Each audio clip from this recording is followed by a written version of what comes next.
ভালোবাসার এরকম আরো অনেক গল্প পেতে এক্ষুনি সাবস্ক্রাইব করুন আমাদের চ্যানেলটিকে এবং পাশে থাকা বেল আইকনটি প্রেস করে দিন। ধন্যবাদ। Stay with us. জীবনে কিছু কিছু কষ্ট থাকে যেগুলো কাউকে বলা যায় না, শুধু চুপচাপ নিজের ভিতরে লুকিয়ে রাখতে হয়। আমি হাসি, কথা বলি, সবার সাথে মিশে যাই, কিন্তু কেউ বোঝে না এই হাসির আড়ালে কতটা শূন্যতা লুকানো।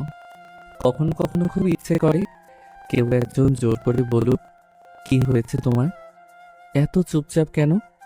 কিন্তু বাস্তবতা হলো এখানে কেউ কারো কষ্ট বুঝতে চায় না, সবাই শুধু নিজের মতো ব্যস্ত। আমি অনেক কিছু পেয়েছি জীবনে, আবার অনেক কিছু হারিয়েছিও, কিন্তু সবচেয়ে বেশি হারিয়েছি নিজের শান্তিটা। রাতের নীরবতায় যখন চারপাশ চুপ হয়ে যায়, তখন নিজের সাথে যুদ্ধটা সবচেয়ে বেশি হয়। কেউ দেখে না, কেউ জানে না, তবু প্রতিদিন নিজেকে সামলে নিয়ে আবার নতুন করে বাঁচার চেষ্টা করি। কারণ এই জীবনটা থেমে থাকে না, কষ্ট থাকলেও এগিয়ে যেতেই হয়, একা একাই, নিজের ছায়াকেও সঙ্গী করে। অফিসের এক কোণে ছোট্ট একটা ডেস্কে বসে এসব ভাবছিল আয়ান। সামনে ছড়িয়ে ছিটিয়ে থাকা ফাইলগুলো, পুরনো একটা কম্পিউটার আর চারপাশে মানুষের ব্যস্ত চলাফেরা, সবকিছুর মাঝেও যেন সে একা। নিজের ভাবনার জগতে হারিয়ে গেছে। সে এই অফিসের একজন সামান্য পিয়ন, যার কাজ ফাইল পৌঁছে দেওয়া, চা আনা আর সবার ছোটখাটো আদেশ পালন করা। হঠাৎই সে নীরবতা ভেঙে উঠে একটা কড়া গলা। এই আয়ান, ম্যানেজার স্যার ডাকছে। কথাটা শুনেই আয়ন একটু চমকে উঠল, বাস্তবতায় ফিরে এলো। মাথা নিচু করে ধীর পায়ে উঠে দাঁড়ালো সে। তারপর ম্যানেজারের রুমের দিকে হাঁটা শুরু করলো, মনে মনে অজানা এক চাপা অনুভূতি নিয়ে, যেন এই ডাকার পেছনে কিছু একটা আছে। ম্যানেজারের রুমের সামনে গিয়ে কিছুক্ষণ থেমে থাকলো আয়ান। ভিতরে ঢোকার আগে যেন নিজেকে একটু গুছিয়ে নিতে চাইলো, কারণ এই দরজার ওপাশে সবসময় থাকে চাপ, বকা আর অযথা আদেশের পাহাড়। ধীরে ধীরে দরজা নক করতে ভেতর থেকে ভেসে এলো কর্কশ একটা গলা। ভিতরে আসো। আয়ন মাথা নিচু করে রুমে ঢুকতে ম্যানেজারের চোখ তুলে তাকালো, তারপর বিরক্তি ভরা মুখে টেবিলের উপর থাকা একটা মোটা কাগজের লিস্ট তার দিকে ঠেলে দিয়ে বলল, এইসব ফাইলগুলো স্টোর রুম থেকে নিয়ে আসো, আর একটাও যেন মিস না হয়, বুঝেছো? কথাটা বলার ভঙ্গিটা এমন যেন আয়ন কোনো মানুষ না, শুধু একটা কাজের মেশিন। আয়ন চুপচাপ লিস্টটা হাতে নিল। একবার চোখ বোলাতেই তার ভুরু কুঁচকে গেল। এক গাদা ফাইলের নাম একটার পর একটা, যেন শেষই হচ্ছে না। সে মাথা নেড়ে আস্তে করে বলল, জি স্যার। তারপর আর কিছু না বলে রুম থেকে বের হয়ে গেল। বাইরে বের হয়েই একটা দীর্ঘ নিঃশ্বাস ফেলল আয়ান। মনে মনে ভাবলো, এইসব কাজ না করলে আবার বকা শুনতে হবে, সবার সামনে অপমান হতে হবে। তাই কিছু বলার সুযোগ নেই, চুপচাপ সহ্য করাই তার কাজ। স্টোররুমের সামনে গিয়ে দরজা খুলতে ধুলো আর পুরনো কাগজের গন্ধ একসাথে নাকে এসে লাগলো। ভিতরে চারপাশে ফাইলের স্তূপ, এলোমেলো তাক আর অন্ধকার একটা পরিবেশ, যেন বছরের পর বছর কেউ ঠিক করে গুছায়নি। অ্যান ধীরে ধীরে ভেতরে ঢুকে পড়লো, হাতে থাকা লিস্টটা দেখে দেখে ফাইল খুঁজতে শুরু করলো। একটা একটা করে ফাইল নামাচ্ছে, ধুলো ঝাড়ছে, আবার মিলিয়ে নিচ্ছে ঠিক আছে কিনা। ভুল হলে আবার শুনতে হবে কথা। ঘাম ঝরছে, হাত ধুলোই মাখামাখি হয়ে যাচ্ছে।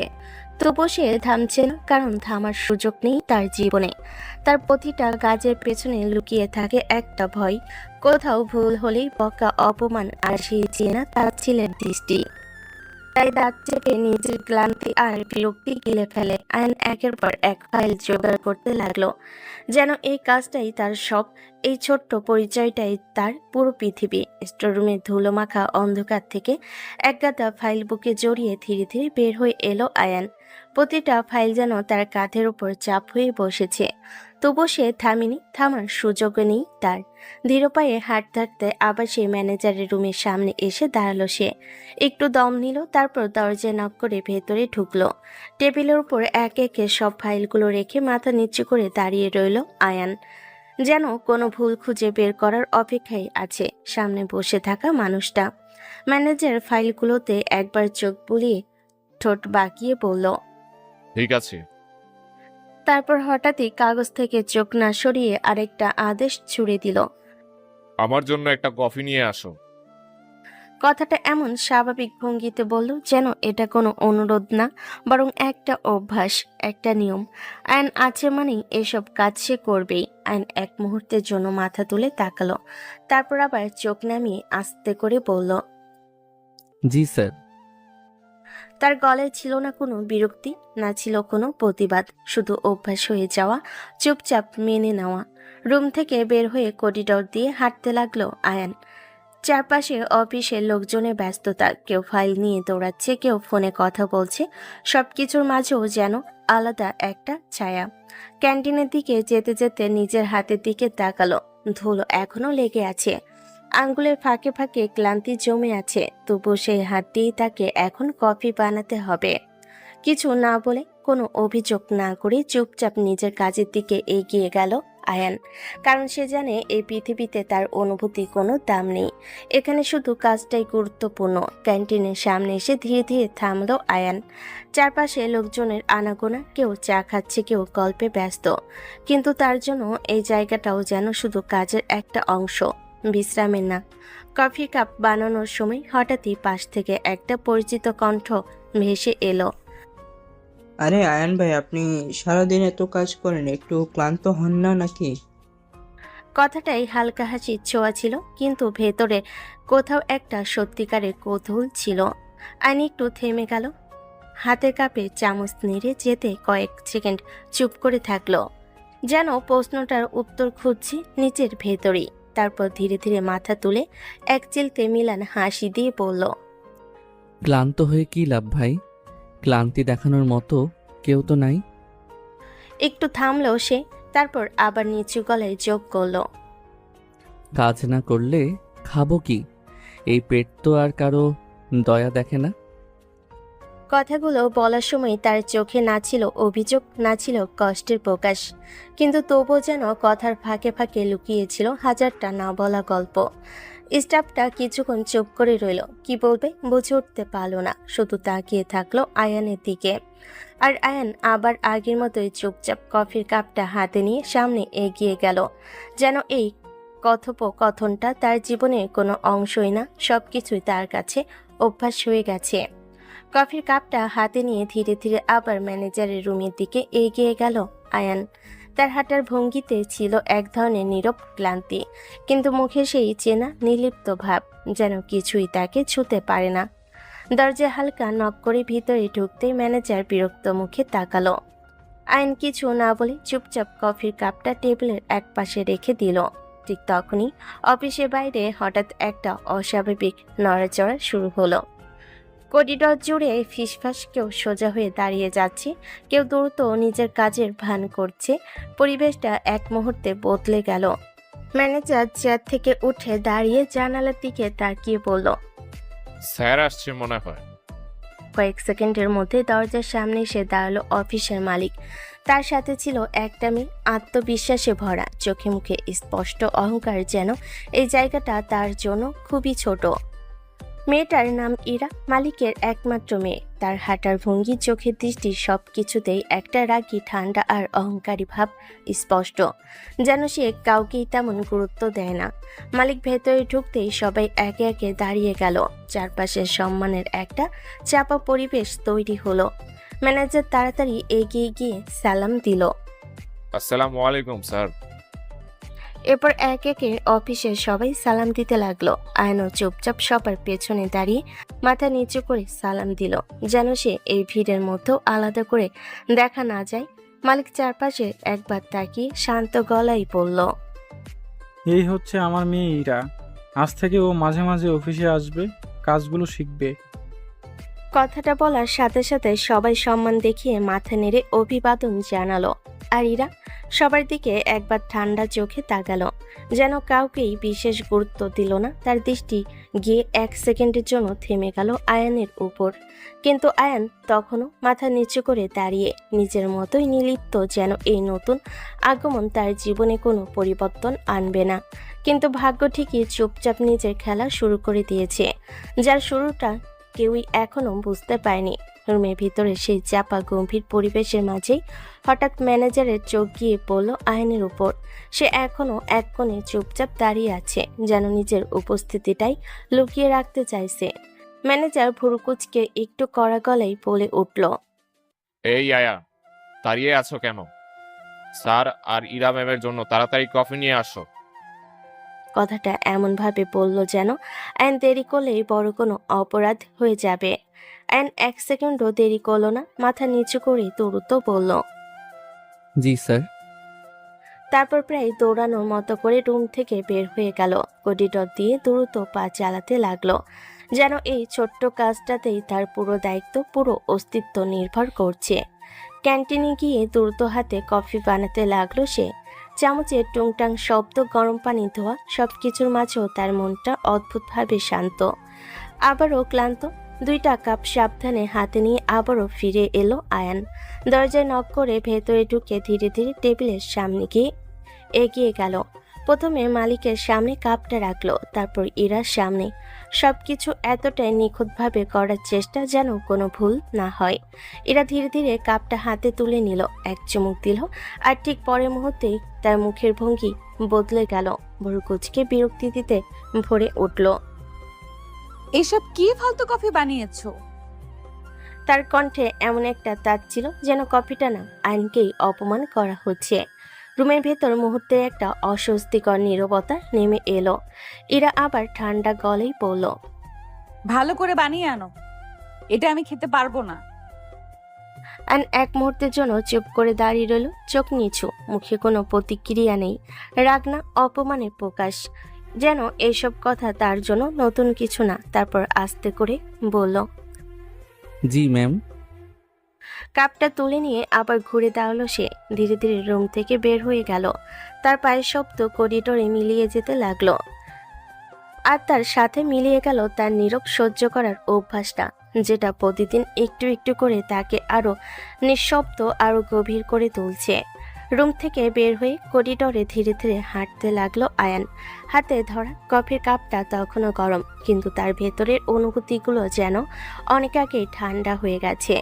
ইরার বলা কথাগুলো কানে বাজছে, ফালতু, ভালো করে বানিয়ে আনো, এগুলো তার জন্য নতুন কিছু না। তবু প্রতিটা শব্দ কোথাও না কোথাও গিয়ে লাগে, যদিও সে সেটা প্রকাশ করে না।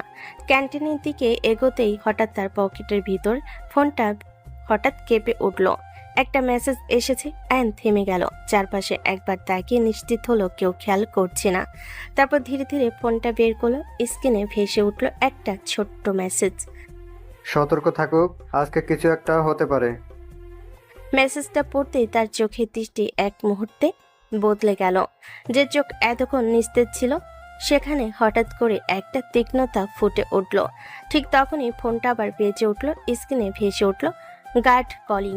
আইন 1 সেকেন্ড দেরি না করে কলটা রিসিভ করলো, গলা নিচু, শান্ত কিন্তু দৃঢ়। বলো।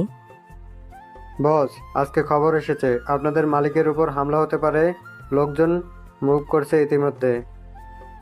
এক মুহূর্তের জন্য চারপাশের সব শব্দ যেন থেমে গেল। আইন কিছুক্ষণ চুপ করে রইল। তার চোখে তখন আর আগে সেই সাধারণ পিয়নের ছাপ নেই, বরং এক অদ্ভুত ঠান্ডা হিসাবি দৃষ্টি। তারপর খুব শান্ত কিন্তু কঠিন গলায় বলল, ব্যবস্থা করো যেন এদের কোনো ক্ষতি না হয়। কথাগুলো ছিল সংক্ষিপ্ত, কিন্তু এর ভেতরে লুকিয়ে ছিল একটা অদৃশ্য ক্ষমতা, একটা অদেখা নিয়ন্ত্রণ। ওপাশ থেকে সাথে সাথেই উত্তর এলো। এই আয়ান। কলটা কেটে গেল। আয়ন আবার কিছুক্ষণ স্থির দাঁড়িয়ে রইল, তারপর ধীরে ধীরে ফোনটা পকেটে ঢুকিয়ে নিল। মুহূর্তের মধ্যে তার মুখের ভাব আবার আগের মতোই নির্লিপ্ত হয়ে গেল, যেন কিছুই ঘটেনি, যেন সে এখনো সেই সাধারণ পিয়ন যার কাজ শুধু কফি বানানো। তারপর আবার ক্যান্টিনের দিকে হাঁটা শুরু করলো, হাতে কফির কাপ, মুখে নীরবতা, কিন্তু তার অদৃশ্য জগৎটা তখন ইতিমধ্যেই নড়ে উঠেছে। ক্যান্টিনে এসে আবার নতুন করে কফি বানাতে লাগলো আয়ান। আগে থেকেও বেশি মনোযোগ দিয়ে, যেন কোনো ভুলের সুযোগ না থাকে এবার। চামচের হালকা শব্দ, গরম পানি ধোয়া আর কাপে কফির গাঢ় রং সবকিছু খুব নিখুঁতভাবে মিশিয়ে নিল, যেন এই ছোট্ট কাজটার মধ্যে সে নিজের দায়িত্বটুকু সম্পূর্ণ করতে চায়। কাপটা সাবধানে হাতে নিয়ে আবার ম্যানেজারের রুমের দিকে এগিয়ে গেল আয়ান। দরজায় নক করে ভেতরে ঢুকে আগের মতোই চুপচাপ টেবিলের উপর কফিগুলো রেখে দিল। ইরা এবার ধীরে ধীরে কাপটা তুলে নিল, এক চুমুক খেলো, কিছুক্ষণ চুপ করে থাকলো, কিন্তু এবার আর কোনো কথা বলল না, না কোনো অভিযোগ, কোনো তাচ্ছিল, শুধু নীরবভাবে কফিটা খেতে লাগলো। রুমের ভেতরের পরিবেশটা একটু হলেও স্বাভাবিক হয়ে এলো। আয়না কোনো কথা না বলে নিঃশব্দে সেখান থেকে বের হয়ে গেল। এরপর পুরো দিনটা যেন একই ছন্দে কাটতে লাগলো। ইরা তার বাবার সাথে অফিসের এক একটা কাজ মন দিয়ে দেখছে, ফাইল চেক করছে, মাঝে মাঝে প্রশ্ন করছে। সবকিছুতে তার সেই আত্মবিশ্বাসী আর একটু রাগী ভঙ্গি স্পষ্ট। আর এর মাঝে বারবার ছোট ছোট আদেশ ভেসে আসতে লাগলো। এই আয়ান, ওই ফাইলটা নিয়ে আসো। এই আয়ান, একটু পানি দাও। এই আয়ান, ওই রিপোর্টটা নিয়ে যাও ম্যানেজারের কাছে। প্রতিটা ডাকে আয়ন একইভাবে সাড়া দিল। কোনো বিরক্তি নেই, কোনো প্রশ্ন নেই, শুধু মাথা নিচু করে কাজ করে যাওয়া। সে একবার ফাইল নিয়ে যাচ্ছে, একবার কাগজ দিচ্ছে, আবার কখনো পানি, কখনো চা। পুরো দিনটাই যেন তার জন্য শুধু দৌড়ানো আর আদেশ পালন করার মধ্যেই সীমাবদ্ধ। তার ক্লান্ত পা ধুলো মাখা হাত আর নীরব সবকিছুতেই বলে দিচ্ছিল সে কতটা পরিশ্রম করছে। তবুও কারোর চোখে সে বিশেষ কিছু না, শুধু একজন সাধারণ পিয়ন যার কাজ সবার ছোটখাটো প্রয়োজন মেটানো। আর আয়ান সবকিছু চুপচাপ করে যেতে লাগলো, যেন এই ব্যস্ততার মাঝে সে নিজের ভেতরের সবকিছু চাপা দিয়ে রাখছে, একটা অদ্ভুত শান্ত মুখের আড়ালে লুকিয়ে রাখছে হাজারটা না বলা গল্প। সারাদিনে দৌড়ঝাঁপ, পকা আদেশ আর ক্লান্তি শেষে অবশেষে কাজ শেষ হলো আয়ানের। অফিসের আলো ধীরে ধীরে নিভে আসছে, মানুষজন এক একে বের হয়ে যাচ্ছে, আর সবার শেষে নিঃশব্দে বের হলো সে।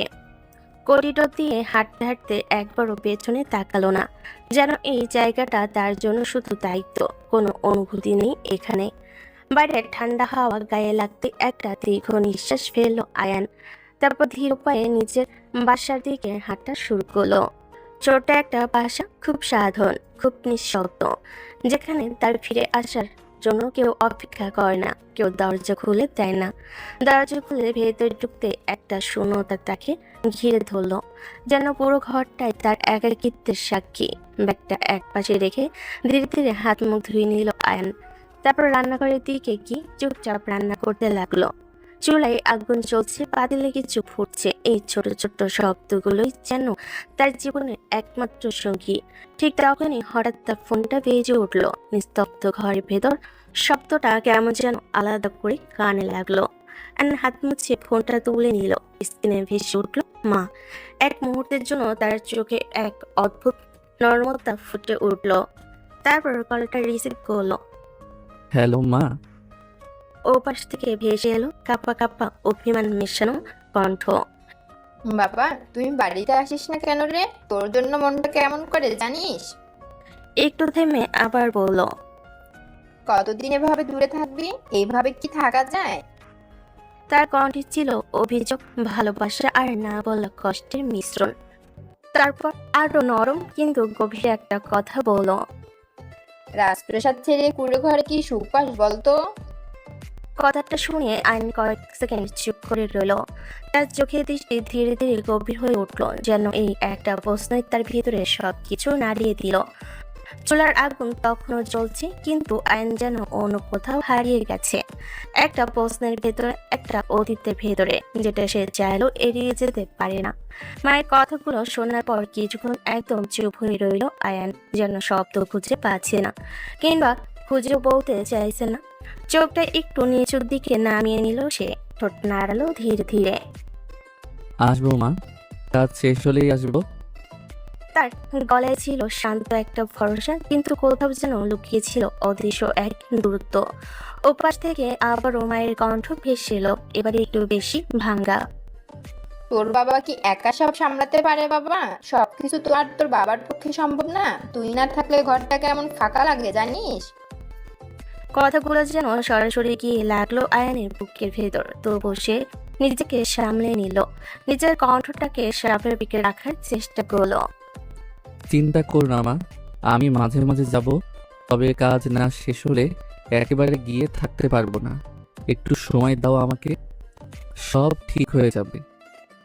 তার কথাগুলো ছিল আশ্বাসের মতো, কিন্তু এর ভেতরে লুকিয়ে ছিল অনেক না বলা কথা, অনেক অজানা কারণ।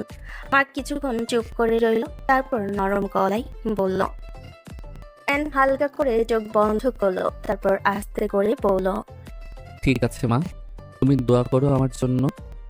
আর দু একটা ছোটখাটো কথা বললো, তারপর ধীরে ধীরে কলটা কেটে দিল আয়ান। ঘরটা আবার আগের মতো নিস্তব্ধ হয়ে গেল, শুধু চুলার আগুনে শব্দ আর পাতিলে ফুটতে থাকা পানির আওয়াজ ভেসে আসছে। আয়ান কিছুক্ষণ স্থির দাঁড়িয়ে রইল, তারপর ধীরে ধীরে রান্নার কাজে ফিরে গেল, যেন এই ছোট্ট কাজটুকুই তার একমাত্র বাস্তবতা। সবকিছু শেষ করে চুপচাপ প্লেটে করে খাবার নিল, টেবিলের সামনে বসে একা একা খেতে লাগলো। না কোনো কথা, না কোনো শব্দ, শুধু নিঃশব্দে খাবার মুখে তুলছে, যেন খাওয়াটাও একটা দায়িত্ব, কোনো আনন্দ না। চারপাশে কেউ নেই, কোনো হাসি নেই, কোনো গল্প নেই, শুধু একটা মানুষ আর তার নিঃশব্দ জীবন, যেখানে প্রতিটা রাত এমনভাবে কেটে যায় একা একাই। খাওয়া শেষ করে ধীরে ধীরে প্লেটটা সিঙ্কে রেখে দিল আয়ন। পুরো ঘরটা তখন স্তব্ধ, শুধু তার নিঃশ্বাসের শব্দটুকুই শোনা যাচ্ছে। এক গ্লাস পানি খেয়ে ধীরে ধীরে নিজের রুমের দিকে এগিয়ে গেল সে। দরজা খুলে ভেতরে ঢুকতে সেই চেনা নীরবতা আবার তাকে ঘিরে ধরলো। বিছানার পাশে গিয়ে বসতেই মনে হলো শরীরটা যেন আর চলতে চায় না। সারাদিনের ক্লান্তি, মানসিক চাপ সব মিলিয়ে সে একদম নিঃশেষ হয়ে গেছে। ঠিক তখনই হঠাৎ ফোনটা আবার বেজে উঠল। নিস্তব্ধ ঘরের ভেতর শব্দটা কেমন যেন কাঁপন তুলে দিল। অ্যান ধীরে ধীরে ফোনটা হাতে তুলে নিল। স্ক্রিনে ভেসে উঠল গার্ড কলিং। তার চোখের দৃষ্টি এক মুহূর্তে বদলে গেল। ক্লান্ত সেই মানুষটা যেন কোথাও হারিয়ে গিয়ে জায়গা করে নিল এক অচেনা কঠিন কেউ। কলটা রিসিভ করতেই ওপাশ থেকে দ্রুত কণ্ঠ। জি বস। বস, যারা আপনার অফিসের বসকে অ্যাটাক করতে চেয়েছিল তাদের ধরে এনেছি, আপনি আসুন। এক মুহূর্তের জন্য পুরো ঘরটা যেন থেমে গেল। আয়ন চোখ বন্ধ করলো, তারপর ধীরে ধীরে খুলল। সেই চোখে আর কোনো ক্লান্তি নেই, নেই কোনো নরমতা, শুধু ঠান্ডা ভয়ঙ্কর স্থিরতা। তার ঠোঁট নড়ল ধীরে। আসছি।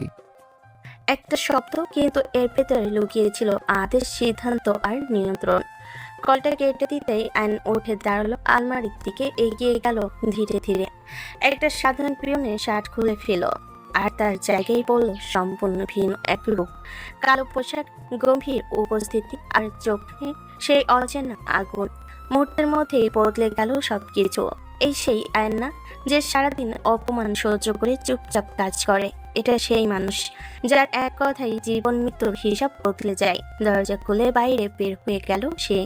রাতের অন্ধকারে মিলিয়ে যেতে লাগলো তার ছায়া। সে চলে যাচ্ছে তার সেই অদৃশ্য জগতে, যেখানে কেউ তাকে আয়ন বলে না, যেখানে তার একটাই নাম এসি, যার নাম শুনলেই পুরো শহর কেঁপে ওঠে, যার ছায়াও মানুষ এড়িয়ে চলে, আর যার রাজত্ব চলে অন্ধকারে প্রতিটা কোণে, নিঃশব্দে কিন্তু ভয়ঙ্কর ভাবে।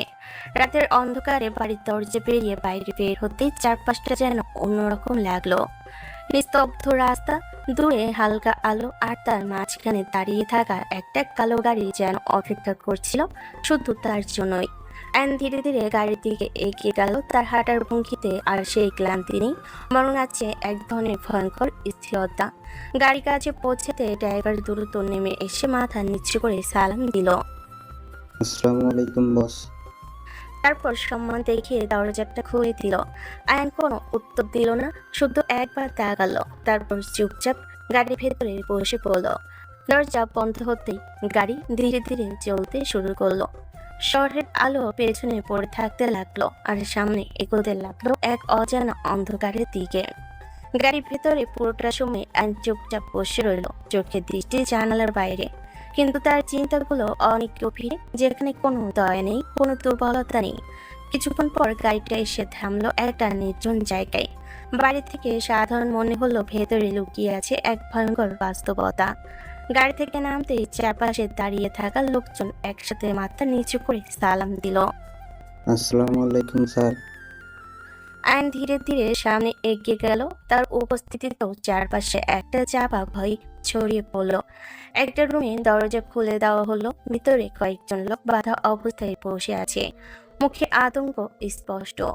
আয়ন ভিতরে ঢুকতেই তার কেঁপে উঠল, যেন সামনে দাঁড়িয়ে থাকা মানুষটা তাদের শেষ পরিণতি।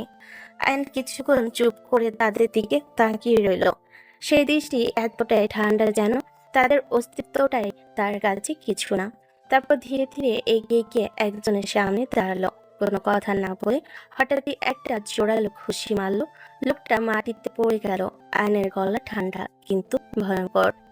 ওনাদের উপর হামলা করতে চেয়েছিলি কেন বল? লোকগুলো কাঁপতে লাগলো, বাঁচার জন্য মরিয়া হয়ে উঠল। বস, আমাদের ছেড়ে দিন, আমরা ভুল করেছি। কিন্তু আয়ান থামলো না, আবার আঘাত করতে লাগলো, যেন উত্তর না পাওয়া পর্যন্ত থামার ইচ্ছেটাই নেই তার। লোকগুলো কাঁদতে কাঁদতে বলল, আমরা কিছু জানি না বস, আমরা শুধু অর্ডার ফলো করি, আমাদের বস জানে সব। রুমের ভেতরে বাতাস ভারী হয়ে উঠল। ভয়, আতঙ্ক আর নিঃশব্দ চিৎকারে ভরে গেল চারপাশ। আয়ন থেমে গেল এক মুহূর্তের জন্য। তার চোখে তখন চিন্তার ছায়া, কিন্তু সেই সাথে আরো ভয়ঙ্কর কিছু। কারণ সে জানে এই খেলাটা এখানেই শেষ না, এর পেছনে আছে আরো বড় কেউ, আরো বড় রহস্য। আর আয়ন সে থামার মানুষ না। লোকগুলোর কাঁপতে থাকা গলা, অসহায় চোখ, সবকিছু মিলে রুমের ভেতরে পরিবেশটা হয়ে উঠছিল ভয়ঙ্কর ভারী। কিন্তু আয়নের চোখে কোনো দয়া ছিল না, বরং তাদের কথাগুলো যেন তার রাগকে আরো বাড়িয়ে দিচ্ছিল। হঠাৎ করে সে দাঁত চেপে সামনে এগিয়ে গেল, একজনকে ধরে এমন জোরে আঘাত করলো যে লোকটা মাটিতে লুটিয়ে পড়ল। আরেকজন পালানোর চেষ্টা করতে তাকে টেনে এনে নির্মমভাবে মারতে লাগলো। ঘুষি, লাথি একটার পর একটা আঘাতে লোকগুলো চিৎকার করতে লাগলো। তাদের সেই চিৎকার দেওয়ালের ভেতর আটকে গিয়ে আরো ভয়ঙ্কর হয়ে উঠছিল। আয়ন থামছিল না, যেন তার ভিতরে জমে থাকা সব রাগ, সব অজানা ক্ষোভ এই মানুষগুলোর উপর ঝরে পড়ছে। একসময় এমন অবস্থা হলো তাদের, হাত পা ভেঙে একেবারে অসহায় করে ফেললো সে। কেউ আর ঠিকভাবে নড়তেও পারছে না। তারপর ধীরে ধীরে থামলো আয়ান। ভারী শ্বাস নিয়েছে, কিন্তু চোখ এখনো ঠান্ডা স্থির। কয়েক সেকেন্ড চুপ করে থেকে সে পাশে দাঁড়িয়ে থাকা লোকেদের দিকে তাকালো। তার গলা আবার সেই আগের মতো শান্ত, কিন্তু ভয়ঙ্কর কৃতিত্বে ভরা। ওদের হাসপাতালে ভর্তি করে দিয়ে আসো। কথাটা শুনে সবাই একসাথে মাথা নিচু করে বলল। জি বস। মাটিতে পড়ে থাকা লোকগুলো কষ্টে কাঁপছে, কিন্তু তাদের চোখে একটা অদ্ভুত ভয়, কারণ তারা এখনো জানে না কে তাদের এই অবস্থা করলো। আয়নের মুখ পুরোটা ঢাকা ছিল একটা কালো মাস্কে। তার শুধু দেখছে তার চোখ, সেই ঠান্ডা নির্দয় দৃষ্টি, যেটা কোনোদিন ভুলতে পারবে না তারা। আয়ন ধীরে ধীরে ঘুরে দাঁড়ালো। তার বাইরে শব্দ রুমের ভেতর প্রতিধ্বনিত হতে লাগলো। অন্ধকারের ভেতর মিলিয়ে যেতে লাগলো তার ছায়া। সে আবার ফিরে যাচ্ছে তার সেই দুই জীবনের মাঝখানে, যেখানে একদিকে সে একটা সাধারণ পিয়ন আর অন্যদিকে একটা নাম যাকে মানুষ দেখতে পায় না, কিন্তু ভয় পায় সবচেয়ে বেশি। পরদিন সকালটা যেন অন্যরকম নীরবতায় শুরু হলো। রাতের সবকিছু পেছনে ফেলে আবার সেই সাধারণ জীবনে ফিরে এসেছে আয়ান, যেখানে সে শুধু একজন পিয়ন আর কিছুই না। অফিসে ঢুকতেই আগের মতোই ব্যস্ত পরিবেশ। কেউ কাজ নিয়ে দৌড়াচ্ছে, কেউ ফাইল নিয়ে বসে আছে। সবকিছুই স্বাভাবিক, যেন কিছুই ঘটেনি গত রাতে। আজ একটা ছোট্ট পরিবর্তন আছে, মালিক আসেনি, তার জায়গায় এসেছে ইরা। অফিসের কেবিনে বসে আছে সে, সামনে ছড়িয়ে থাকা ফাইল আর পাশে দাঁড়িয়ে ম্যানেজার তাকে একে একে কাজ বুঝিয়ে দিচ্ছে। ম্যানেজার বেশ সিরিয়াস গলায় বলছে, ম্যাম, এগুলো হচ্ছে আমাদের গত মাসের রিপোর্ট, আর এই ফাইলগুলো ক্লায়েন্ট ডিলের, এগুলো একটু ভালো করে দেখবেন। এরা মনোযোগ দিয়ে সব শুনছে, মাঝে মাঝে প্রশ্ন করছে, আবার কিছু জায়গায় ভুল কুচকে নিজের মতো করে ভাবছে। তার সেই আত্মবিশ্বাসী আর করার স্বভাবটা স্পষ্ট। ঠিক তখনই দরজার পাশে দাঁড়িয়ে থাকা আইন ধীরে ধীরে ভেতরে ঢুকলো, হাতে কয়েকটা ফাইল। চুপচাপ এগিয়ে গিয়ে টেবিলের উপর ফাইলগুলো সাজিয়ে রাখতে লাগলো একটার পর একটা নিখুঁতভাবে। তার চোখ নিচু, মুখে কোনো অভিব্যক্তি নেই, যেন সে এই দেশের অংশ না, শুধু একটা ছায়া। ম্যানেজার ফাইলগুলো দেখে বলল, হ্যাঁ, এগুলো ম্যামকে দাও, এগুলো খুব ইম্পর্টেন্ট। আয়ন মাথা নাড়িয়ে ফাইলগুলো এরার দিকে এগিয়ে দিল। এরা একবার চোখ তুলে তাকালো তার দিকে। কয়েক সেকেন্ডের জন্য তাদের দৃষ্টি মিলল, কিন্তু অ্যান সাথে সাথে চোখ নামিয়ে নিল, যেন কিছুই হয়নি। এরা আবার ফাইলের দিকে মন দিল, কিন্তু তার চোখে এক মুহূর্তের জন্য একটা অদ্ভুত ভাব ফুটে উঠেছিল, যেন সে কিছু একটা খেয়াল করেছে, কিন্তু ঠিক ধরতে পারছে না। আর আয়ান আগের মতোই চুপচাপ দাঁড়িয়ে রইল নিজের কাছের অপেক্ষায়, তার ভেতরে পুরো সত্যটা লুকিয়ে রেখে সবার সামনে একটা সাধারণ মানুষের অভিনয় করে যাচ্ছে। অফিসের কেবিনের সকালটা ধীরে ধীরে ব্যস্ততায় ভরে উঠছে। ফাইলের শব্দ, কাগজের উল্টানো বার্তা আর ম্যানেজারের ব্যাখ্যার মাঝে এরা একদম মনোযোগ দিয়ে কাজ বুঝে নিচ্ছে। ঠিক তখনই এরা হালকা বিরক্ত চোখে আয়নের দিকে তাকে ঠান্ডা গলায় বলল, এখানে দাঁড়িয়ে না থেকে কড়া করে কফি বানিয়ে আনো। কথাটা এমন ভাবে বললো যেন এটা কোনো অনুরোধ না, বরং স্বাভাবিক একটা আদেশ, যেটা না মানার প্রশ্নই আসে না। অ্যান্ড এক সেকেন্ড দেরি করলো না, মাথা নিচু করে শান্ত গলায় বলল। জি ম্যাম। তারপর নিঃশব্দে রুম থেকে বের হয়ে গেল, যেন এই আদেশগুলোই তার নিত্যদিনের অভ্যাস। ক্যান্টিনে গিয়ে আবার সেই একই নিখুঁত ভঙ্গিতে কফি বানাতে লাগলো সে। কাপ, চামচ, গরম পানি ধোয়া সবকিছু খুব যত্ন নিয়ে তৈরি করলো। কিছুক্ষণ পর 2 কাপ কফি নিয়ে আবার কেবিনে ফিরে এলো আয়ান। দরজায় নক করে ভেতরে ঢুকে টেবিলের পাশে রেখে দিল। ঠিক সেই সময় ম্যানেজার তার ফোনে ব্যস্ত থাকায় একবার তাকিয়ে বলল, আমি একটু বাইরে যাচ্ছি ম্যাম, আপনি কাজগুলো দেখে নিন। কথাটা বলে সে দূরত্ব রুম থেকে বের হয়ে গেল, আর রুমটা হয়ে গেল আরো নীরব। ইরা একা বসে একটা বড় ফাইল খুলে মনোযোগ দিয়ে দেখতে লাগলো। চোখ কুচকে একের পর এক পৃষ্ঠা উল্টাচ্ছে, কিন্তু কিছুতে হিসাব মিলাতে পারছে না। মুড় কুচকে সে নিজেই নিজেকে বলল, এটা কেন মিলছে না? এখানে তো কিছু গরমিল আছে। ঠিক তখনই পাশে দাঁড়িয়ে থাকা আয়ান ধীরে ধীরে বলল, আমি মিলিয়ে দিতে পারি। কথাটা শুনে এরা সাথে সাথে মাথা তুলে তাকালো, চোখে স্পষ্ট অবিশ্বাস। তুমি তুমি সামান্য পিয়ন হয়ে এত বড় ফাইলের হিসাব মিলাবে?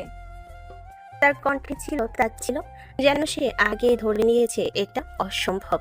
আর কিছু না বলে শুধু ফাইলটা হাতে নিল, চুপচাপ একের পর এক পৃষ্ঠা উল্টাতে লাগলো। চোখের দৃষ্টি খুব শান্ত, কিন্তু মনোযোগ একদম তীক্ষ্ণ। কয়েক মিনিটের মধ্যে সে আঙুল দিয়ে কয়েকটা জায়গা দেখিয়ে বলল, এখানে যোগের ভুল আছে, এই পেজে ক্লায়েন্ট ডাটা ডুপ্লিকেট হয়েছে, আর এখানে টাইমিং মিসম্যাচ। এরা একবার তাকালো ফাইলের দিকে, তারপর আবার আয়নের দিকে। তার চোখে একবার অবাক হওয়ার ছাপ স্পষ্ট, যেন সে বিশ্বাসই করতে পারছে না যে একটা সাধারণ পিয়ন এত দ্রুত এত নিখুঁতভাবে সব ভুল ধরতে পারল। এরা ধীরে ধীরে ফাইলটা আবার চেক করতে লাগলো, আর প্রতিটা লাইনে গিয়ে দেখলো আয়ন যা বলেছে সব কিছুই ঠিক। এক মুহূর্তের জন্য রুমটা একদম চুপ হয়ে গেল। এরা চোখ তখনও ফাইলের উপর, কিন্তু তার ভেতরে একটা প্রশ্ন ঘুরতে লাগলো, এই ছেলে আসলে কি? আর আয়ান আগের মতো শান্তভাবে দাঁড়িয়ে আছে, যেন কিছুই হয়নি, যেন এটা তার জন্য খুব সাধারণ একটা ব্যাপার। রুমের ভেতরেই সেই অদ্ভুত নীরবতা ধীরে ধীরে কাটিয়ে আবার কাজে মন দিল ইরা। কিন্তু তার চোখের কোণে কোথাও যেন রয়ে গেল সেই বিস্ময়, একজন পিয়ন এত নিখুঁতভাবে হিসাব মিলালো। কিছুক্ষণ পর ফাইলগুলো গুছিয়ে রেখে ধীরে ধীরে উঠে দাঁড়ালো সে, মুখে আবার সেই আগের মতো কড়া ভাব, যেন কিছুই তাকে নড়াতে পারেনি। এরা কেবিন থেকে বের হয়ে করিডর দিয়ে নিচে যাওয়ার জন্য হাঁটা শুরু করলো। হাই হিলের শব্দ করিডরে প্রতিধ্বনিত হতে লাগলো এক ধরনের আত্মবিশ্বাসী ছন্দে। আর পেছন থেকে চুপচাপ কিছু ফাইল গুছিয়ে বের হচ্ছিল আয়ান। তার চোখ স্বাভাবিকভাবেই এরার দিকে ছিল, যেন সে অভ্যাসবশত খেয়াল রাখছে। ঠিক তখনই হঠাৎ করে এরার পা হালকা করে বেঁকে গেল। হাই হিলটা যেন মেঝেতে সঠিকভাবে বসলো না, আর পরের মুহূর্তে সে ভারসাম্য হারিয়ে সামনে পড়ে যেতে লাগলো। সবকিছু যেন এক সেকেন্ডের জন্য থেমে গেল, আর ঠিক সেই মুহূর্তে আয়ন দৌড়ে এগিয়ে এলো, এক হাতে ইরার হাত ধরে আরেক হাতে তার কোমর সামলে নিল।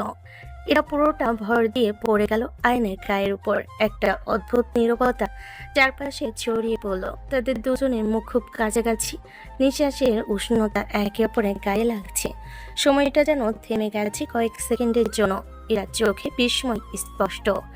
এমনভাবে কেউ তাকে ধরবে, এমনভাবে কেউ তার এতটা কাছে আসবে, এটা যেন তার অভ্যাসের বাইরে। আর আয়ান, তার চোখ সেই চেনা শান্ত দৃষ্টি, কিন্তু কোথাও যেন লুকিয়ে আছে অন্যরকম একটা গভীরতা, যেটা কেউ সহজে বুঝতে পারে না। চারপাশের করিডর নিস্তব্ধ, শুধু তাদের দুজনের মাঝে সেই অদ্ভুত অচেনা অনুভূতিটা যেন বাতাসে ভেসে বেড়াচ্ছে। কয়েক সেকেন্ড পর ইরা যেন নিজের হুঁশে ফিরে এলো। তাড়াতাড়ি নিজেকে সরিয়ে নিল, কিন্তু তার চোখে এখনো সেই অস্বস্তি আর অজানা অনুভূতির ছাপ রয়ে গেছে। আর আয়ান ধীরে ধীরে হাত নামিয়ে আবারও আগের মতোই দাঁড়িয়ে গেল, যেন কিছুই হয়নি। অথচ সেই কয়েক মুহূর্ত তাদের দুজনের জীবনে একটা অদ্ভুত পরিবর্তনের শুরু হয়ে গেল। আয়ান মনে মনে বলল, এটা একদম ঠিক হলো না। ম্যাডাম কি বলে আল্লাহ জানে। কয়েক সেকেন্ড সেই অদ্ভুত নীরবতা ভেঙে ধীরে ধীরে নিজেকে সামলে নিল আয়ান। কিছুই হয়নি, যেন এই মুহূর্তটা তার জীবনের কোনো অংশই না। সে এক পা পেছনে সরে গেল, মাথা নিচু করে শান্ত গলায় বলল, সরি ম্যাম। কথাটা খুব সাধারণ, খুব ছোট, কিন্তু তার ভেতরে ছিল একটা দূরত্ব বজায় রাখার চেষ্টা। তারপর আর এক সেকেন্ডও দাঁড়ালো না, ধীরে ধীরে ঘুরে সোজা চলে গেল করিডরের ভেতর দিয়ে নিজের জায়গায় ফিরে যাওয়ার জন্য। তার পায়ের শব্দ মিলিয়ে যেতেই ইরা কিছুক্ষণ স্থির হয়ে দাঁড়িয়ে রইল। তার বুকের ভেতর অদ্ভুত একটা কম্পন হচ্ছে, যেন হঠাৎ করে কিছু একটা বদলে গেছে, যেটা সে নিজেও বুঝতে পারছে না। আয়নের স্পর্শটা যেন এখনো তার হাতে, তার কাঁধে রয়ে গেছে। সে অস্বস্তি বোধ করলো, ভুরু কুঁচকে নিজের হাতটা শক্ত করে চেপে ধরলো, যেন সেই অনুভূতিটা মুছে ফেলতে চায়। মাথা ঝাঁকিয়ে নিজেকে স্বাভাবিক করার চেষ্টা করলো ইরা। তারপর নিজের মনে নিজেই একটু বিরক্ত হয়ে বলল, কি সব আজে বাজে ভাবছি আমি? একটা পিয়ন, একটা সাধারণ স্টাফ, তার স্পর্শে আমার কেন এমন লাগবে? তার চোখে আবার সেই অহংকারের ছাপ ফিরে এলো। ঠোঁট বাঁকিয়ে মনে মনে বলল, পিয়ন হয়ে আমার গায়ে হাত দেওয়ার সাহস হলো কিভাবে? যদিও সে জানে আয়ন তাকে বাঁচানোর জন্যই ধরেছিল, তবুও নিজের ইগোটা মানতে চাইল না। মাথা নিচু করে আবার হাঁটা শুরু করলো ইরা, যেন কিছুই হয়নি, যেন এই ঘটনাটা তার জীবনে কোনো গুরুত্বই রাখে না। কিন্তু কোথাও একটা ছোট্ট কম্পন, একটা অজানা অনুভূতি চুপচাপ জায়গা করে নিয়েছে তার ভেতরে, যেটা সে যতই অস্বীকার করুক পুরোপুরি এড়িয়ে যেতে পারবে না। বিকেলের ক্লান্ত আলোটা ধীরে ধীরে অফিসের কাছের জানালা ভেদ করে ভেতরে ঢুকছে। সারাদিনের ব্যস্ততার পর একটু বিরতির সময় ক্যান্টিনে ছড়িয়ে ছিটিয়ে বসে আছে কয়েকজন স্টাফ। এক কোণে চুপচাপ বসে আছে আয়ান, সামনে রাখা এক কাপ চা ঠান্ডা হয়ে যাচ্ছে, কিন্তু তার দৃষ্টি কোথাও দূরে মনে হয়। সে এখনো বসে থাকলেও তার মন অন্য কোথাও ঘুরে বেড়াচ্ছে। চারপাশের হাসি, গল্প, কথাবার্তা সবকিছু চলছে নিজের মতো, কিন্তু আয়ান সেসবের অংশ না। সে নিজের নীরব জগতে ডুবে আছে। ঠিক তখনই তার ফোনটা হঠাৎ বেজে উঠল। আয়ন একটু চমকে উঠল। ফোনটা হাতে তুলে স্ক্রিনের দিকে তাকাতে তার চোখের দৃষ্টি এক মুহূর্তে বদলে গেল। স্ক্রিনে লেখা বাবা। এক সেকেন্ডও দেরি না করে কলটা রিসিভ করলো সে। হ্যালো বাবা। ওপাশ থেকে ভেসে এলো গম্ভীর, একটু চিন্তিত কণ্ঠ। আয়ান, তুমি একটু অফিসে আসো, জরুরি একটা মিটিং আছে।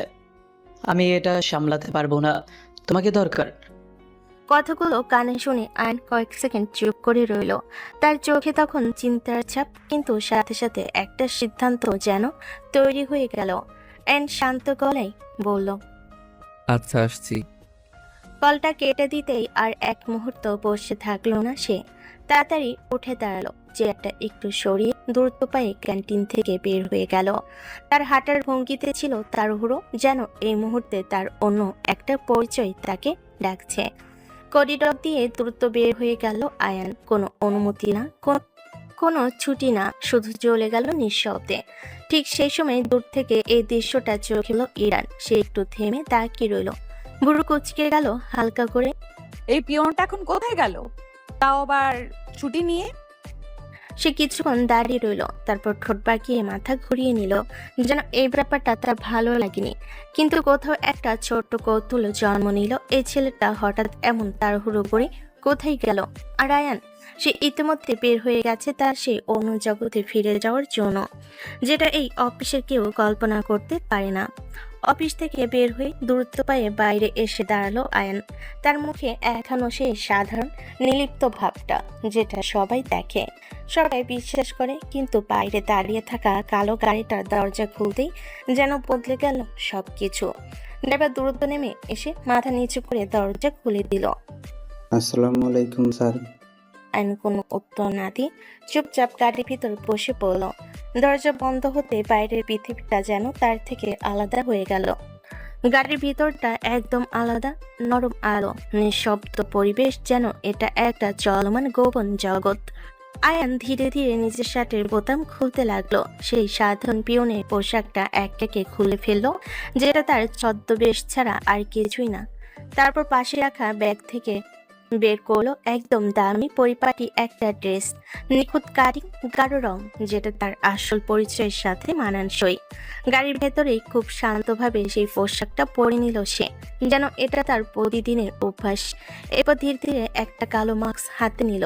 মাস্কটা মুখে পড়তেই যেন পুরো মানুষটাই বদলে গেল। সেই সাধারণ পিয়ন হারিয়ে গিয়ে সামনে দাঁড়িয়ে রইল এক অজানা রহস্যময়ী কেউ, যার পরিচয় কেউ জানে না, কিন্তু যার অস্তিত্ব ভয়ঙ্কর। গাড়ি ধীরে ধীরে শহরের ব্যস্ত রাস্তা পেরিয়ে এগিয়ে গেল। তারপর একটা বিশাল বিল্ডিং এর সামনে এসে থামলো। শহরের টপ কোটিপতিদের একটি অফিস, কিন্তু এই অফিসের আসল মালিককে সেটা কেউ জানে না। গাড়ির দরজা খুলতেই চারপাশে দাঁড়িয়ে থাকা সিকিউরিটি আর স্টাফরা সাথে সাথে মাথা নিচু করে সালাম দিল। আসসালামু আলাইকুম স্যার। আয়ন ধীরে ধীরে গাড়ি থেকে নামলো। তার প্রতিটা পদক্ষেপে একটা অদৃশ্য কৃতিত্ব, একটা ভয় কাজ করছে চারপাশে। কেউ তার মুখ দেখেনি, কারণ সে মাস্কের আড়ালে লুকিয়ে আছে তার আসল পরিচয়। তবুও সবাই জানে এই মানুষটার এক কথায় সবকিছু বদলে যেতে পারে। আর আয়ান চুপচাপ সবার সালাম গ্রহণ করে ভেতরের দিকে এগিয়ে গেল, তার সেই রাজত্বের মাঝে, যেখানে সে শুধু একটা নাম না, বরং একটা শক্তি, একটা ভয়, যাকে কেউ দেখে না কিন্তু সবাই মেনে চলে।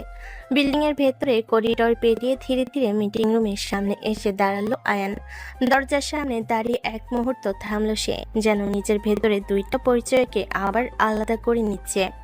তারপর দরজাটা খুলে ভেতরে ঢুকতেই পুরো রুমের পরিবেশ যেন এক নিমিষে বদলে গেল। বড় একটা টেবিল, চারপাশে বসে আছে বিদেশি ভাইয়েরা, তাদের সামনে ফাইল, ল্যাপটপ, সবকিছু প্রস্তুত। কিন্তু সবার দৃষ্টি একসাথে গিয়ে থামলো দরজার দিকে। আয়নের বাবা উঠে দাঁড়ালেন, তার মুখে গর্বের হাসি ফুটে উঠল। এই তো আমার ছেলে চলে এসেছে। তার কণ্ঠে ছিল আত্মবিশ্বাস, ভরসা আর অদ্ভুত এক গর্ব, যেন এই ছেলেটার উপরই সবকিছু নির্ভর করছে। তিনি একে একে বিদেশি বায়ারদের দিকে তাকিয়ে বললেন, meet my son, he will handle this project. বাইরা একে একে মাথা নাড়িয়ে অভিবাদন জানালো, কিন্তু তাদের চোখে স্পষ্ট কৌতূহল, কারণ সামনে দাঁড়িয়ে থাকা মানুষটার মুখ পুরোটা ঢাকা, শুধু চোখ দেখা যাচ্ছে। ধীরে ধীরে টেবিলের মাথায় চেয়ারে গিয়ে বসলো। তার বসার ভঙ্গিতে ছিল একদম নিখুঁত নিয়ন্ত্রণ, এক অদ্ভুত আত্মবিশ্বাস। রুমের ভিতরে এক মুহূর্তের জন্য নীরবতা নেমে এলো। তারপর আয়ন ঠান্ডা গম্ভীর গলায় বলল, লেটস স্টার্ট দ্য মিটিং। তার কণ্ঠ এতটাই স্থির আর শক্তিশালী যে কেউ প্রশ্ন করার সাহস পেল না। কেন সে মুখ ঢেকে রেখেছে, কেন তার পরিচয় গোপন।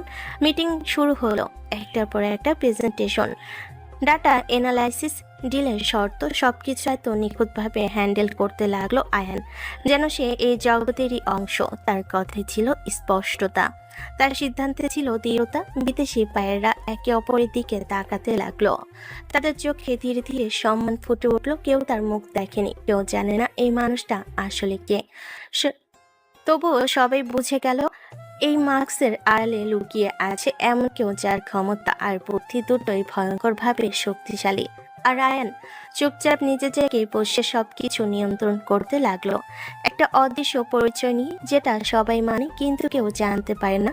দীর্ঘ সময় ধরে চলতে থাকা মিটিংটা ধীরে ধীরে শেষের দিকে এগোতে লাগলো। রুমের ভিতর এখন আর আগের মতো টান টান উত্তেজনা নেই, বরং একটা সন্তুষ্টির ছাপ ছড়িয়ে পড়েছে। আইন শেষ ডকুমেন্টটা টেবিলের উপর রেখে শান্তভাবে পিছনে হেলান দিল। তার চোখে সেই একই আত্মবিশ্বাস, যেন সে আগে জানতো ফলাফল কি হতে যাচ্ছে।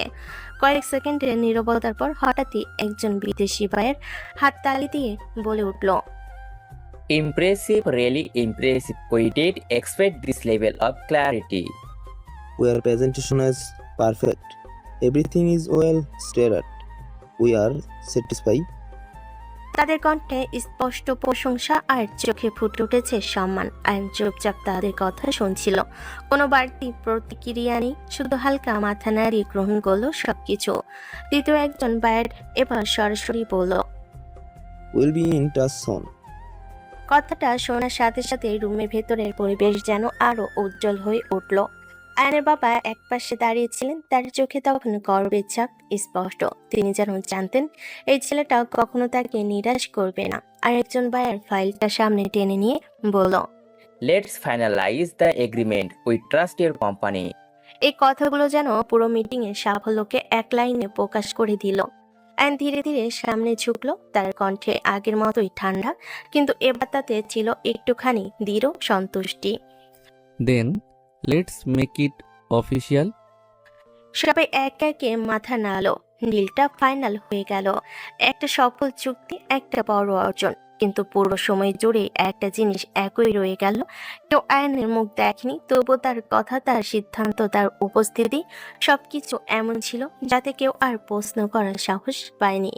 কারণ তারা বুঝে গেছে এই মার্কসের আড়ালে লুকিয়ে আছে এমন একজন, যার সাথে ডিল মানে লাভ, আর যার বিপক্ষে যাওয়া মানে ঝুঁকি। আর আয়ান চুপচাপ বসে রইল, তার অদৃশ্য পরিচয়কে আড়াল করে একটা বিশাল সাম্রাজ্যের নিয়ন্ত্রণ নিজের হাতে রেখে। এক এক করে বিদেশি বায়েরা দাঁড়িয়ে পড়ল, তাদের মুখে সন্তুষ্টির হাসি, চোখে সম্মান স্পষ্ট। হাত মেলাতে মেলাতে তারা বিদায় নিতে লাগলো। It was a pleasure doing business with you. ধীরে ধীরে তার রুম থেকে বের হয়ে গেল। দরজাটা বন্ধ হতেই পুরো মিটিং রুমটা আবার নিস্তব্ধ হয়ে গেল। একটা বড় সাফল্যের পরে সেই শান্ত পরিবেশ। আইন কিছুক্ষণ চুপ করে বসে রইল, তারপর ধীরে ধীরে উঠে দাঁড়ালো। তার চোখে আবার সেই নিলিপ্ত ভাব ফিরে এসেছে, যেন এই বড় অর্জনটাও তার জন্য খুব সাধারণ একটা ব্যাপার। সে বাবার দিকে তাকিয়ে শান্ত গলায় বলল, এখন আমি যাই। তার গলায় ছিল তাড়াহুড়ো, যেন সে এই জায়গা থেকে যত দ্রুত সম্ভব বের হয়ে যেতে চায়। কিন্তু তার বাবা ভুরু কুচকে তাকলেন, তারপর একটু গম্ভীর গলায় বললেন, আজ যেতে হবে না, আর তোমার মা তোমার জন্য অপেক্ষা করছে। অনেকদিন পর তুমি এসেছো। কথাগুলো শুনে আইন কয়েক সেকেন্ড চুপ হয়ে গেল, তার চোখে হালকা দ্বিধা ফুটে উঠল। তারপর নিচু গলায় বলল, আমি তো ছুটি আনি নাই, অফিসে যেতে হবে। কথাটা শুনে তার বাবা একটু বিরক্ত হয়ে গেলেন, কণ্ঠে রাগ মিশিয়ে বলল, যার অফিসে হাজার হাজার মানুষ কাজ করে সেই কোম্পানির ছেলে হয়ে তুমি কেন অন্যের অফিসে পিয়নের চাকরি করো বলো তো? তোমার কি অভাব আছে, নাকি এটা কোনো খেলা? রুমের ভেতরে বাতাসটা যেন একটু ভারী হয়ে উঠল। আইন ধীরে ধীরে মাথা নিচু করলো, কিছুক্ষণ চুপ করে তারপর বলল, তুমি বুঝবে না বাবা, কারণ আছে। তার কণ্ঠে ছিল গভীর কিছু, যেটা সে খুলে বলতে চায় না বা পারছে না। বাবা কিছুক্ষণ তার দিকে তাকিয়ে রইলেন, তারপর দীর্ঘশ্বাস ফেলে বললেন, যাই থাক, আজ বাড়ি যেতে হবে। তার গলায় ছিল আদেশ, আবার অনুরোধ। আইন চুপ করে দাঁড়িয়ে রইল। তার দুইটা পৃথিবী, একটা দায়িত্ব আর একটা পরিবার, দুটোর মাঝখানে দাঁড়িয়ে সে নিজের দ্বিধায় পড়ে গেছে। কিন্তু আজ কোন দিকটা বেছে নেবে সে? যেটা সিদ্ধান্ত তাকে নিতেই হবে। বাবার কথার পর বেশ কিছুক্ষণ চুপ করে দাঁড়িয়ে রইল আয়ান, যেন নিজের ভেতরে সব দ্বিধা, সব টানাপোড়েন এক জায়গায় এসে জমেছে। তার চোখে এক মুহূর্তের জন্য নরম একটা ছায়া ভেসে উঠল, তারপর ধীরে ধীরে মাথা তুলে বাবার দিকে তাকিয়ে শান্ত গলায় বলল, আচ্ছা চলো তাহলে বাড়িতে। কথাটা শুনেই তার বাবার মুখে হালকা একটা স্বস্তির হাসি ফুটে উঠল, যেন অনেকদিন পর একটা ইচ্ছে পূরণ হতে যাচ্ছে। দুজন একসাথে বের হয়ে এলো মিটিং রুম থেকে। করিডরে বেরিয়ে গাড়ির দিকে এগিয়ে গেল। রাতের শহর তখন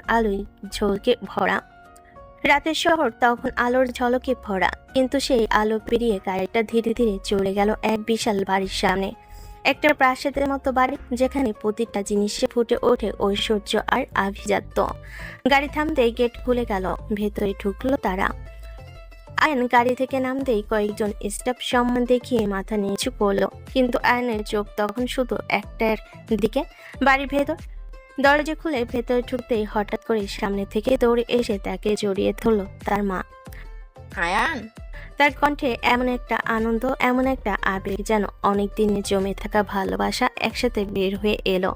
মা তাকে শক্ত করে জড়িয়ে ধরে কাঁপা কাঁপা গলায় বলল, তুই আসবি ভাবিনি, কতদিন পর তোকে কাছে পেলাম বাবা। আইন কিছুক্ষণ স্থির হয়ে রইল, তারপর ধীরে ধীরে নিজের হাত তুলে মাকে জড়িয়ে ধরল। তার চোখে সেই শক্ত কঠিন দৃষ্টির বদলে ফুটে উঠল একদম আলাদা একটা নরম অনুভূতি। ঠিক তখনই ভেতর থেকে দৌড়ে এলো তার ছোট বোন। খুশিতে মুখ উজ্জ্বল হয়ে গেছে। ভাইয়া, তুমি এতদিন পর আসলে, জানো আমি তোমাকে কত মিস করেছি। তার কণ্ঠ ছিল একদম নিষ্পাপ আনন্দ।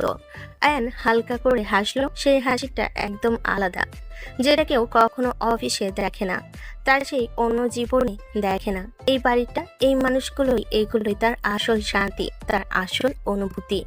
কিন্তু তবুও সে পুরোপুরি ওই জগতে থাকতে পারে না, কারণ তার জীবনে আছে এমন কিছু যা তাকে বারবার দূরে টেনে নিয়ে যায়। তবু এই মুহূর্তটা শুধু পরিবারের, শুধু ভালোবাসার। মায়ের বুক থেকে ধীরে ধীরে নিজেকে আলাদা করতেই আবার সেই আদুরে কণ্ঠ ভেসে এলো, তুই বস বাবা, কোথাও যাবি না, আজ আমি তোর পছন্দের সব রান্না করব।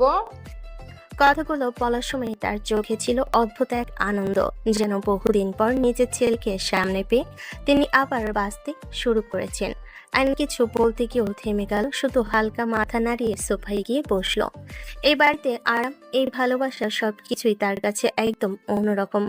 মা তাড়াহুড়ো করে রান্নাঘরের দিকে চলে গেলেন। কিছুক্ষণের মধ্যেই রান্নাঘর ভরে উঠলো মশলার টানে, হাড়ির টুংটাং শব্দে, যেন প্রতিটা রান্নার মধ্যে তিনি তার ভালোবাসা ঢেলে দিচ্ছেন। এদিকে ছোট বোন এসে আয়নের পাশে বসে পড়ল, চোখে মুখে খুশির ঝিলিক। ভাইয়া, তুমি এতদিন কোথায় ছিলে বলো তো? একদমই আসোনি কেন এখানে? সে একের পর এক প্রশ্ন করতে লাগলো। স্কুলের গল্প, বন্ধুদের কথা, নিজের ছোট ছোট অভিযোগ, সবকিছু এক নিঃশ্বাসে বলে যাচ্ছে। আইন চুপচাপ শুনছে, মাঝে মাঝে হালকা হেসে উত্তর দিয়েছে। আর এই দিকটা একদম আলাদা। এখানে নেই কোনো ভয়, নেই কোনো কঠোরতা, শুধু একটা ভাই, একটা ছেলে। কিছুক্ষণ পর মা রান্নাঘর থেকে ডাক দিলেন, আয়ান, খাবার রেডি। ঘরটা তখন ভরে গেছে নানা রকম খাবারের ঘ্রাণে, তার পছন্দের সব রান্না। যেন একটা দিনের জন্য মা সবকিছু ভুলে শুধু ছেলেকে খুশি করতে চান। সবাই এক একে ফ্রেশ হয়ে ডাইনিং টেবিলে এসে বসলো। টেবিল ভর্তি খাবার, মাছ, মাংস, ভর্তা, ভাজি, এত সবকিছু এত যত্ন করে সাজানো, যেন কোনো উৎসব চলছে। মা নিজ হাতে প্লেটে খাবার তুলে দিতে লাগলেন। এটা খা বাবা, এটা তোর খুব পছন্দ, আর এটা নিয়ে। তার কণ্ঠে ছিল মায়া, যত্ন আর একরাশ সুখ। আইন চুপচাপ খেতে লাগলো, মাঝে মাঝে মায়ের দিকে তাকাচ্ছে, আবার বোনের হাসি শুনছে। এই মুহূর্তগুলো তার কাছে অমূল্য। অনেকদিন পর সে এমন একটা জায়গায় বসে আছে, যেখানে কোনো ভয় নেই, কোনো অভিনয় নেই, শুধু ভালোবাসা আছে। তবুও কোথাও একটা অজানা টান তাকে মনে করিয়ে দিচ্ছে এই শান্তিটা তার জন্য স্থায়ী না, কারণ তার জীবনের আরেকটা দিক আছে, যেখানে এই হাসি, এই উষ্ণতা পৌঁছায় না। তবুও আজকের রাতটা শুধু পরিবারের, শুধু ভালোবাসার। খাওয়া শেষ হতে হতে অনেক রাত হয়ে গেল। ডাইনিং টেবিলে সেই কোলাহল ধীরে ধীরে কমে এসে আবার বাড়িটা শান্ত হয়ে গেল। মা প্লেটগুলো গুছাতে গুছাতে একবার তাকালেন আয়নের দিকে। তার চোখে তখনও সেই মায়া, সেই অদ্ভুত চিন্তা, যেটা কখনোই মায়ের মন থেকে সরে না। আজ একটু শান্তি করে ঘুমা বাবা, কোথায় থাকিস, কেমন থাকিস, আল্লাহ জানে। তার কণ্ঠে ছিল দোয়া, ছিল অজানা ভয়, আর ছিল ছেলেকে কাছে রাখার অসহায় ইচ্ছে। কথাগুলো শুনে আইন কয়েক সেকেন্ড চুপ করে রইল। তার চোখে হালকা একটা নরমতা ফুটে উঠল, কিন্তু সে সেটা লুকিয়ে রাখলো আগের মতোই। তারপর ধীরে ধীরে মায়ের কাছে এগিয়ে গিয়ে শান্ত গলায় বলল, আচ্ছা মা, তোমরাও শুয়ে পড়ো, অনেক রাত হয়ে গেছে। তার গলায় ছিল যত্ন, কিন্তু কোথাও যেন একটা দূরত্ব, যেন সে পুরোপুরি এই শান্ত জীবনে নিজেকে জড়িয়ে ফেলতে পারছে না। মা হালকা করে মাথা নাড়লেন, তারপর এগিয়ে এসে তার মাথায় হাত বুলিয়ে দিলেন। আল্লাহ তোকে ভালো রাখুক বাবা। এই ছোট স্পর্শটুকুতেই যেন সবকিছু থেমে গেল কিছুক্ষণের জন্য। আয়ন চোখ বন্ধ করে এক মুহূর্ত সেই অনুভূতিটা অনুভব করলো। তারপর ধীরে ধীরে সবার কাছ থেকে সরে নিজের রুমের দিকে চলে গেল। ঘরটা নিঃশব্দ, বাইরে রাত আরো গভীর হয়ে গেছে। বিছানায় শুয়ে ছাদের দিকে তাকিয়ে রইল আয়ান। আজকের এই শান্তি, এই ভালোবাসা সবকিছু তার ভেতরে এক অদ্ভুত অনুভূতি তৈরি করেছে। কিন্তু সে জানে এই শান্ত রাতের পরেই আবার শুরু হবে তার সেই অন্য জীবন, যেখানে ঘুম নেই, শান্তি নেই। তবুও আজ সে চোখ বন্ধ করলো অনেকদিন পর একটু শান্তির ঘুম পাওয়ার আশায়। রাত অনেক গভীর হয়ে গেছে, চারপাশে নিস্তব্ধতা নেমে এসেছে। পুরো বাড়িটা ঘুমে ডুবে আছে, শুধু সময় যেন ধীরে ধীরে এগিয়ে যাচ্ছে। অন্ধকারের ভেতর দিয়ে নিচের রুমে বিছানায় শুয়েছিল আয়ান, চোখ বন্ধ, কিন্তু ঘুমটা যেন পুরোপুরি আসে না তার জীবনে, কারণ তার রাতগুলো কখনোই পুরোপুরি শান্ত না। ঠিক তখনই হঠাৎ ফোনটা কেঁপে উঠল। নিস্তব্ধ রাতের মধ্যে সেই শব্দটা কেমন যেন তীক্ষ্ণ হয়ে কানে বাজলো। আয়ান চোখ খুলো, কয়েক সেকেন্ড চুপ করে স্ক্রিনের দিকে তাকিয়ে রইল। স্ক্রিনে ভেসে উঠল গার্ড কলিং। তার চোখের দৃষ্টি মুহূর্তের মধ্যে বদলে গেল। সেই নরমতা মিলিয়ে কি ফিরে এলো ঠান্ডা হিসাবি কঠোরতা। কলটা রিসিভ করতে ওপাশ থেকে দ্রুত কণ্ঠ ভেসে এলো। বস, খবর পাওয়া গেছে আজ মন্ত্রীর বাড়িতে হামলা হতে পারে। লোকজন মুভ করেছে। কথাটা শুনে কয়েক সেকেন্ড একদম চুপ হয়ে রইল আয়ান। তার চোখে তখন গভীর চিন্তা, কিন্তু সেই সাথে ভয়ঙ্কর স্থিরতা, যেন সে খুব দ্রুত হিসাব মিলিয়ে নিচ্ছে। তারপর তো দৃঢ় গলায় বলল, মন্ত্রীর বাড়িতে যেন ফুলের টোকাও না পড়ে, সবকিছু দেখে রাখো, আমি আসছি। জি বস। কলটা কেটে গেল। রুমের ভেতরে নীরবতা আবার ফিরে এলো, কিন্তু এবার সেটা আগের মতো শান্ত না, বরং ঝড়ের আগে নীরবতা। আর ধীরে ধীরে উঠে বসলো। তার চোখে এখন আর ঘুম নেই, নেই কোনো দ্বিধা, শুধু দায়িত্ব আর অদৃশ্য এক ক্ষমতার ভার। সে জানে এই রাতটা আবার তাকে ডাকছে তার সেই অন্ধকার জগতে, যেখানে সে শুধু আয়ন না, বরং এমন একজন যার এক সিদ্ধান্তে বদলে যেতে পারে সবকিছু। রাতের অন্ধকার আরো ঘন হয়ে উঠেছে, শহরের আলো দূরে ঝিলমিল করছে, কিন্তু একটা নির্দিষ্ট জায়গা, মন্ত্রীর বাড়ির আশেপাশে অস্বাভাবিকভাবে নীরব। কালো গাড়িটা এসে ধীরে ধীরে থামলো বাড়ির একটু দূরে। চারপাশে নজর বুলিয়ে দরজা খুলে নামলো আয়ান। তার মুখে সেই কালো মাস্ক, চোখে ঠান্ডা সতর্ক দৃষ্টি, যেন চারপাশে প্রতিটা নড়াচড়া সে হিসাব করছে। বাড়ির দেওয়াল টপকে নিঃশব্দে ভেতরে ঢুকে পড়ল সে। চারপাশে সিকিউরিটি আছে, কিন্তু তার চলাফেরা এতটাই নিঃশব্দ, যেন ছায়ার মতো। ধীরে ধীরে পেছনের দিক দিয়ে উঠে গেল উপরে। একটা নির্দিষ্ট রুমের সামনে এসে থামলো। বেলকনি দরজাটা হালকা খোলা, আর ধীরে ধীরে ভেতরে ঢুকে পড়লো। রুমের ভেতরে অল্প আলো, আর সেখানে দাঁড়িয়ে আছে ইরা। হঠাৎ কাউকে দেখে সে চমকে উঠে পেছনে সরে গেল। তুমি এখানে কেন? তার কণ্ঠে স্পষ্ট ভয় আর অবাক ভাব। আইন দ্রুত সামনে এগিয়ে এলো, হাত তুলে ইশারা করে নিচু গলায় বলল, চুপ থাকুন। তার গলা খুব নিচু, কিন্তু এতটা দৃঢ় যে এরা অজান্তে চুপ হয়ে গেল। আইন তার দিকে একটু ঝুঁকে আবার বলল, রুম থেকে বের হবেন না, একদম না। এরা ভুরু কুঁচকে তাকালো। তার চোখে এখন ভয় আর রাগ মিশে আছে। কেন? কি হচ্ছে এসব? আইন কয়েক সেকেন্ড তার চোখের দিকে তাকিয়ে রইল, তারপর ঠান্ডা গলায় বলল, আপনার উপর হামলা হতে পারে। কি কি করবে? তার কণ্ঠে এবার স্পষ্ট আতঙ্ক। আয়ান সোজা হয়ে দাঁড়িয়ে খুব শান্তভাবে বলল, আপনার বাবার বিরোধী দলের কেউ? একটু থেমে আরো নিচু কিন্তু ভারী গলায় যোগ করল, যারা আপনার ক্ষতি চায়। রুমের ভেতরের বাতাস যেন হঠাৎ করে ভারী হয়ে উঠল। এরা স্থির হয়ে দাঁড়িয়ে আছে, তার চোখে ভয়, প্রশ্ন আর অজানা আতঙ্ক ঘুরছে। আর আয়ান চুপচাপ দাঁড়িয়ে আছে তার সামনে, একটা অদৃশ্য দেওয়ালের মতো, যে আজ তাকে রক্ষা করতে এসেছে, কিন্তু নিজের পরিচয় এখনো অন্ধকারে রেখে দিয়েছে। রুমের ভেতরে সে ভারী নীরবতার মাঝে হঠাৎ করে ইরা নিজেকে সামলে নিল। তার চোখে ভয় থাকলো, তার স্বভাব সুলভ অহংকার আর রাগ ধীরে ধীরে ফিরে এলো। সে সোজা হয়ে দাঁড়িয়ে আয়নের দিকে তাকালো, ভুরু কুঁচকে কড়া গলায় বলল, তোমাকে কে বললো আমার উপর হামলা হবে? আর তুমি কে? এইসব খবর পেলে কোথায়? তার কণ্ঠে এবার শুধু প্রশ্ন না, সন্দেহ স্পষ্ট। আয়ন কয়েক সেকেন্ড চুপ করে রইল। তার চোখে সেই ঠান্ডা স্থিরতা, যেন সে খুব দ্রুত একটা উত্তর ঠিক করে নিচ্ছে। তারপর শান্ত গলায় বলল, আমার কয়েকজন বন্ধু যাচ্ছিল এই দিক দিয়ে, তারা কিছু সন্দেহজনক লোকজন দেখেছে, তাই আমাকে জানায়। কথাগুলো বলার সময় তার গলায় কোনো তাড়াহুড়ো নেই, কোনো ভয় নেই, যেন সবকিছুই খুব সাধারণ একটা ঘটনা। ইরা কিছুক্ষণ তার দিকে তাকিয়ে রইল, তার চোখে এখনো সন্দেহ, কিন্তু সে সেটা পুরোপুরি প্রমাণ করতে পারছে না। হঠাৎই ঠোঁট বাঁকিয়ে একটু বিরক্ত গলেই বলল, আমার বাবা একজন মন্ত্রী, আমার ক্ষতি করার এত সাহস কারো নাই। তুমি এখন যেতে পারো। তার কথা শেষ হতেই রুমটা আবার নিস্তব্ধ হয়ে গেল। আইন চুপচাপ দাঁড়িয়ে রইল, তার চোখে তখনও অদ্ভুত একটা দৃষ্টি, যেন সে জানে ইরার এই আত্মবিশ্বাস কতটা ভাঙ্গা, কতটা বিপজ্জনক। কিন্তু সে কিছু বলল না, শুধু ধীরে ধীরে এক পা পিছিয়ে গেল। তবু তার দৃষ্টি ইরার উপরই স্থির, কারণ সে জানে আজকের রাত এখনো শেষ হয়নি, আর বিপদ এখনো ঠিক দরজার বাইরে দাঁড়িয়ে আছে।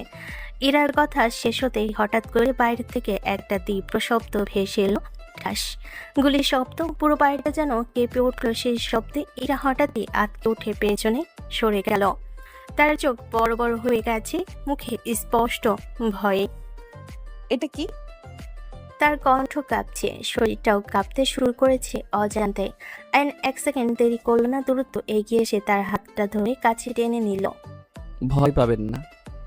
তার গলা নিচু, কিন্তু দৃঢ়, যেন তার কথাতে একটা ভরসা আছে। এরা চারপাশে তাকাতে লাগলো, আতঙ্কে তার নিঃশ্বাস দ্রুত হয়ে উঠছে।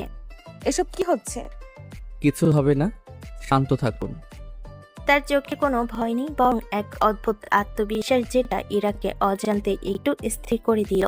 ঠিক তখনই আবার ঠাস ঠাস করে আরো জোরে গুলির শব্দ। এইবার ইরা আর নিজেকে সামলাতে পারল না, হঠাৎ করে সে আয়নকে শক্ত করে জড়িয়ে ধরল, তার মুখটা লুকিয়ে ফেললো আয়নের বুকে। আমার খুব ভয় লাগছে। তার কণ্ঠ কাঁপছে, তার পুরো শরীরটা কাঁপছে ভয়ে। আয়ন এক মুহূর্তের জন্য স্থির হয়ে গেল। তার ভিতরে হঠাৎ করে একটা অদ্ভুত অনুভূতি জেগে উঠল, যেটা সে আগে কখনো অনুভব করেনি। এই কাছাকাছি থাকা, এই নির্ভরতা, এটা তার জন্য একদম নতুন। সে একটু সরিয়ে দিতে চাইল, কিন্তু ইরা আরো শক্ত করে ধরে ফেললো তাকে। প্লিজ আমাকে ছেড়ে যাবে না, আমার খুব ভয় লাগছে। আয়ন ধীরে ধীরে তার হাতটা ইরার পিঠে রাখলো, তার গলা নরম হয়ে এলো। আমি আছি, ভয় পাবেন না। বাইরে এখনো গুলির শব্দ চলছে, কিন্তু সেই ছোট্ট রুমের ভেতর দুজন মানুষ দাঁড়িয়ে আছে খুব কাছাকাছি। একজন ভয় পেয়ে আঁকড়ে ধরেছে, আর একজন অজান্তে তাকে রক্ষা করার প্রতিশ্রুতি দিয়ে দাঁড়িয়ে আছে। এই মুহূর্তটা শুধু ভয় না, বরং একটা নতুন কিছু শুরুর। বাইরে গুলির শব্দ ধীরে ধীরে কমে আসছে, কিন্তু সেই ভয়, সেই আতঙ্ক এখনো পুরোপুরি কাটেনি।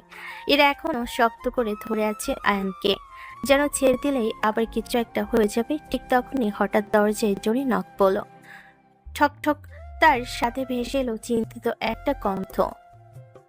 হিরামা, দরজা খোল, ঠিক আছিস তো?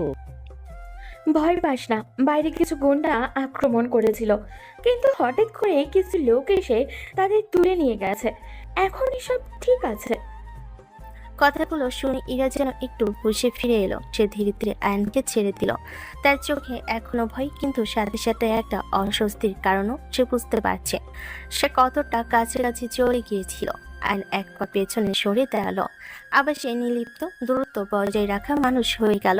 ইরা কয়েক সেকেন্ড চুপ করে দাঁড়িয়ে থাকলো, তারপর দরজার দিকে তাকে গলা সামলে বলল, আমি ঠিক আছি বাবা, তোমরা চিন্তা করো না। তার কণ্ঠে এখনো হালকা কাঁপন আছে, কিন্তু সে সেটা লুকানোর চেষ্টা করছে। তোমরা যাও, আমি ঠিক আছি। দরজার ওপাশে কিছুক্ষণ নীরবতা, তারপর তার বাবার গলা, ঠিক আছে মা, দরজা লক করে রাখিস, আমরা নিচে আসছি। তারপর ধীরে ধীরে পায়ের শব্দ দূরে সরে গেল। রুমটা আবার নিস্তব্ধ হয়ে গেল। এই নিস্তব্ধতার ভেতর এখন অনেক কিছু বলতে গেছে। ইরা দাঁড়িয়ে আছে এক পাশে, আয়ন আরেক পাশে, দুজনই চোখ, কিন্তু তাদের মাঝে দূরত্বটা আর আগের মতো নেই। কিছু একটা অদ্ভুত অনুভূতির জায়গা করে নিয়েছে, যেটা কেউ মুখে বলছে না, তবুও দুজনে অনুভব করছে। রুমের ভেতরে নিস্তব্ধতা যেন আরো গভীর হয়ে উঠল। বাইরে সব শান্ত, কিন্তু ভেতরে এই অদ্ভুত অনুভূতিগুলো কিছুতেই থামছে না। আয়ন ধীরে ধীরে সোজা হয়ে দাঁড়ালো, আবার সেই দূরত্ব তৈরি করতে চাইল, যেটা সে সবসময় বজায় রাখে। তারপর নিচু শান্ত গলায় বলল, সাবধানে থাকবেন, এখন যাই। তুমি কিছু লুকাচ্ছ? কথাটা সরাসরি তীর তার চোখে এখন আর শুধু ভয় নেই, কৌতূহল, সন্দেহ আর অদ্ভুত টান মিশে গেছে। আয়ন ধীরে ধীরে পেছনের দিকে তাকালো, ভুরু হালকা তুলে শান্ত গলায় বলল। কেন এমন মনে হলো? এরা কয়েক সেকেন্ড চুপ করে তার দিকে তাকিয়ে রইল, তারপর ধীরে ধীরে বলল, তোমার চোখ দেখে মনে হচ্ছে। কথাটা বলে সে থেমে গেল, যেন নিজের কথাতেই নিজে একটু অবাক। কিছুক্ষণ স্থির হয়ে রইল, তারপর ধীরে ধীরে তার দিকে এগিয়ে এলো, একবার দুবার। দুধের দূরত্বটা আবার কমতে লাগলো। হঠাৎই আয়ন ইরা দু হাত ধরে টেনে নিজের খুব কাছে নিয়ে এলো। ইরা হক চুকিয়ে গেল, তার বুক ধক ধক করতে লাগলো জোরে জোরে। আয়ন একটু ঝুঁকে তার চোখের দিকে তাকালো, তার চোখে সেই ঠান্ডা গভীর দৃষ্টি যেটা কাউকে সহজে বুঝতে দেয় না কিছুই। তার গলা ভারী নিচু, চোখের ভাষা বোঝেন আপনি? তার গলা নিচু ভারী। কথাটা যেন সরাসরি গিয়ে লাগলো ইরার ভেতরে। সে চোখ সরাতে পারছে না, আবার তাকেও থাকতে পারছে না। তার বুক কাঁপছে, নিঃশ্বাস আটকে যাচ্ছে। এই দৃষ্টি, এই কাছাকাছি থাকা সবকিছু যেন তাকে অস্থির করে তুলছে। পরের মুহূর্তেই আয়ান হঠাৎ করে ইরার ঠোঁটে খুব হালকা একটা চুমু দিল। সময়টা যেন এক মুহূর্তের জন্য থেমে গেল, তারপর কোনো কথা না বলে ধীরে ধীরে সরে গেল সে। 1 সেকেন্ড, 2 সেকেন্ড, তারপর ঘুরে বেলকনি দরজাতে হাঁটা শুরু করলো, যেন কিছুই হয়নি, যেন এই মুহূর্তটা তার কাছে কোনো ব্যাপারই না। ইরা, সে একদম স্থির হয়ে দাঁড়িয়ে রইল, তার চোখ বড় হয়ে আছে, নিঃশ্বাস এলোমেলো মনে হচ্ছে। সে এখনো বুঝতে পারছে না ঠিক কি হলো। তার ঠোঁটে হাত ছুঁয়ে দেখলো, মনে হচ্ছে সবকিছুই স্বপ্ন, কিন্তু না, এই অনুভূতিটা সত্যি। আর এই মুহূর্তটা তার জীবনের সবকিছু বদলে দিতে পারে। রুমের ভেতরের বাতাসটা এখনো ভারী হয়ে আছে, যেন কয়েক মুহূর্ত আগের ঘটনাগুলো দেওয়ালে দেওয়ালে লেগে আছে। আয়ন আর একবারও পেছনে তাকালো না, ধীরে ধীরে বেলকনির দিকে এগিয়ে গেল। রাতের অন্ধকার তার সামনে ছড়িয়ে আছে, যেন সেই অন্ধকারে তার আসল ঠিকানা। এক লাফে বেলকনি পেরিয়ে নিচে নেমে গেল সে। কয়েক সেকেন্ডের মধ্যেই অদৃশ্য হয়ে গেল রাতের ছায়ার ভেতর, ফিরে গেল তার সেই অজানা অদৃশ্য জগতে, যেখানে সে অন্য কেউ, যেখানে তার নাম শুনলে মানুষ কাঁপে। আর এদিকে রুমের ভেতরে এখনো স্থির হয়ে দাঁড়িয়ে আছে ইরা, তার চোখ এখনো দরজার দিকে, যেন সে বিশ্বাসই করতে পারছে না কিছুক্ষণ আগে ঠিক কি ঘটলো। তার নিঃশ্বাস এখনো ভারী, বুকের ভেতরটা কেমন অদ্ভুত ভাবে ধক ধক করছে। ধীরে ধীরে সে নিচের ঠোঁটে হাত রাখলো, মনে হচ্ছে সময়টা থেমে গেছে। ঠিক সেই মুহূর্তে তারপর হঠাৎ করে সে ভুরু কুঁচকে ফেলো, চোখে রাগ, লজ্জা আর অজানা অস্থিরতা একসাথে ভিড় করলো। মনে মনে নিজেকেই বলতে লাগলো, এই পিয়নের এত সাহস হলো কিভাবে? আমাকে কিস করলো। তার ঠোঁট কামড়ে ধরলো সে, কিন্তু পরের মুহূর্তে তার চোখের সামনে ভেসে উঠল আয়নের সেই দৃষ্টি, সেই চোখ, সেই আত্মবিশ্বাস। সে ধীরে ধীরে ফিস ফিস করে বলল, সত্যি কেউ পিয়ন নাকি কিছু লুকাচ্ছে? রুমের ভিতর আবার নীরবতা নেমে এলো, কিন্তু এই নীরবতার ভেতর এখন হাজারটা প্রশ্ন, হাজারটা অজানা অনুভূতি, যেগুলো ইরার মনকে অস্থির করে তুলেছে। আর আয়ন, সে ইতিমধ্যে হারিয়ে গেছে অন্ধকারে, কিন্তু রেখে গেছে এমন একটা ছাপ যেটা এত সহজে মুছে যাওয়ার না। এরপর পরের দিন সকালটা আবার আগের মতোই শুরু হলো, যেন রাতের সেই সব ঘটনা, সেই ভয়, সেই অনুভূতি সবকিছু কোথাও হারিয়ে গেছে। অফিসের ভেতরে আগের মতোই ব্যস্ততা, কেউ ফাইল নিয়ে চুপছে, কেউ ফোনে কথা বলছে, সবকিছু একদম স্বাভাবিক। আর সেই ভিড়ের মাঝে আবারও দেখা গেল আয়নকে, সেই সাধারণ পিয়নের পোশাক, মাথা নিচু করে কাজ করে যাচ্ছে, যেন তার জীবনে অন্য কোনো পরিচয় নেই। ম্যানেজারের কেবিন থেকে হঠাৎ করে ডাক এলো, আয়ান, এই ফাইলগুলো নিয়ে ওই রুমে দিয়ে আসো তাড়াতাড়ি। আয়ন একটু দেরি করলো না, মাথা নিচু করে ফাইলগুলো তুলে নিয়ে দ্রুত চলে গেল, যেন এটাই তার একমাত্র কাজ। একটু পর আবার ডাক, এই শুনো, ওই কাগজগুলো কপি করে আনো, আর কফিটাও নিয়ে আসো। একটা পর একটা কাজ, কোনো বিরতি নেই, কোনো প্রশ্ন নেই। আইন সব কিছু চুপচাপ করে যাচ্ছে। অফিসের অন্য স্টাফরাও যেন সুযোগ পেয়ে গেছে। আয়ন ভাই, এটা একটু দিয়ে আসো তো। এই ফাইলটা সাজিয়ে দাও। ক্যান্টিন থেকে আমার জন্য 1 কাপ চা নিয়ে এসো। সবে একের পর এক কাজ চাপিয়ে দিচ্ছে আর আয়ন চুপচাপ সবকিছু করে যাচ্ছে। মুখে কোনো বিরক্তি নেই, কোনো প্রতিবাদ নেই, যেন সে সত্যি শুধু একজন সাধারণ পিয়ন যাকে সবাই ব্যবহার করতে পারে, যাকে কেউ গুরুত্ব দেয় না। কিন্তু কেউ জানে না এই ছেলেটাই রাতে এমন একটা জায়গায় থাকে যেখানে তার এক কথায় শত মানুষ মাথা নিচু করে দাঁড়ায়। দিনের আলোয় যে অবহেলিত আর রাতের অন্ধকারে সে এক অদৃশ্য শক্তি, দুটা সম্পূর্ণ ভিন্ন জীবন। আর মাঝখানে দাঁড়িয়ে আছে আয়ন, চুপচাপ নিঃশব্দে সবকিছু সহ্য করে যাচ্ছে। অফিসের ব্যস্ততা তখন তুঙ্গে, সবাই নিজের নিজের কাজে ডুবে আছে, আর সেই ভিড়ের মাঝে আগের মতোই ছুটে বেড়াচ্ছে আয়ন। একটা ফাইল থেকে আরেকটা কাজ, একটা ডেস্ক থেকে আরেকটা ডেস্ক। ঠিক তখনই ম্যানেজার কেবিন থেকে আবার ডাক এলো। আয়ান, এই ফাইলগুলো ইরা ম্যামের কেবিনে দিয়ে আসো। তার কণ্ঠে সেই চেনা আদেশের সুর, যেন এটা খুবই সাধারণ একটা কাজ। অ্যান চুপচাপ ফাইলগুলো হাতে নিল, মাথা নিচু করে ধীরে ধীরে এরার কেবিনের দিকে হাঁটা দিল। কেবিনের সামনে এসে একবার থামলো। তার চোখে এক মুহূর্তের জন্য অদ্ভুত একটা দৃষ্টি ফুটে উঠল। গত রাতের সবকিছু যেন এক ঝলকে মনে পড়ে গেল। তারপর দরজায় হালকা নক করলো, ঠক ঠক করে। ভেতর থেকে ইরার কণ্ঠ ভেসে এলো, আসো। আইন দরজা খুলে ভেতরে ঢুকলো। ইরা তখন টেবিলের সামনে বসে কিছু ফাইল দেখছিল, কিন্তু আয়নকে দেখতে তার হাতটা এক সেকেন্ডের জন্য থেমে গেল। তার বুকের ভেতরটা কেমন যেন কেঁপে উঠল। গত রাতে সেই মুহূর্ত, সেই স্পর্শ, সেই দৃষ্টি, সবকিছু আবার সামনে ভেসে উঠল। কিন্তু সে সাথে সাথে নিজেকে সামলে নিল। মুখে আগের মতোই কড়া ভাব এনে ঠান্ডা গলায় বলল, ফাইলগুলো রাখো। আয়ন কোনো কথা না বলে এগিয়ে গিয়ে টেবিলের উপর ফাইলগুলো রেখে দিল। রুমের ভেতরে হালকা একটা নীরবতা নেমে এলো। এরা চোখ নামিয়ে ফাইল দেখার ভান করছে, কিন্তু তার ভেতরে কেমন অদ্ভুত একটা কাঁপুনি কাজ করছে। সে নিজেই বুঝতে পারছে না কেন এমন হচ্ছে। কিছুক্ষণ পর নিজের কথা বলার চেষ্টা করলো। কাল মানে অফিসের কাজগুলো ঠিকঠাক মতো করছো তো? কথাটা খুব সাধারণ, কিন্তু তার কণ্ঠে হালকা স্পষ্ট জড়তা। আয়ন শান্ত গলায় বলল, জি ম্যাম, সব ঠিক আছে। তার গলায় কোনো পরিবর্তন নেই, যেন গত রাতের কিছুই তার কাছে গুরুত্বপূর্ণ না। এরা একবার তাকালো তার দিকে। তার চোখে সেই একই শান্ত নিলিপ্ত দৃষ্টি, যেটা দেখে এরার ভেতরটা আবার কেঁপে উঠল। সে দ্রুত চোখ সরিয়ে নিল, মনে মনে নিজেকে সামলাতে লাগলো। কেন এমন লাগছে? কেন এই ছেলেটার সামনে দাঁড়িয়ে নিজের ওপর কন্ট্রোল থাকে না? বাইরে থেকে এসে এখনো সেই আগের মতোই কড়া অহংকারী ইরা, কিন্তু ভেতরেই তার হৃদয়টা আজ অদ্ভুতভাবে কাঁপছে। কেবিনের ভেতরে আবার সেই নীরব পরিবেশ, শুধু কাগজের পাতার শব্দ আর হালকা এয়ার কন্ডিশনের গুঞ্জন। আয়ান চুপচাপ নিজের কাজে ব্যস্ত হয়ে পড়ল। একটা ফাইল টেবিলের এই পাশে রাখছে, আরেকটা ঠিক মতো করে সাজিয়ে দিচ্ছে। সবকিছু এমন নিখুঁতভাবে করছে যেন এটা শুধু একটা কাজ না, বরং তার অভ্যাস। টেবিলের কোণায় এলোমেলো পড়ে থাকা কাগজগুলো গুছিয়ে ফেলল, পেন স্ট্যান্ডটা ঠিক করে রাখলো, ফাইলগুলো সিরিয়াল করে সাজিয়ে দিল। তার প্রতিটা কাজে একটা অদ্ভুত মনোযোগ, যেটা সাধারণ কোনো পিয়নের মধ্যে খুব কমই দেখা যায়। আর ইরা সে ফাইলের দিকে তাকিয়ে থাকার ভান করছে, কিন্তু তার চোখ বারবার সরে যাচ্ছে আয়নের দিকে। আর চোখে সে তাকিয়ে থাকে, কখনো আয়নের হাতের দিকে, কখনো তার মুখের দিকে। তার ভেতরে একটা অদ্ভুত কৌতূহল কাজ করছে। এই ছেলেটা আসলে কে? কেন তার আচরণ এত আলাদা?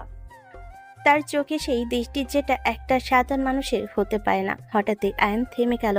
মনে হলো সে বুঝে ফেলেছে। সে ধীরে ধীরে মুখ তুলে ইরার দিকে তাকালো। তার চোখে হালকা একটা প্রশ্ন।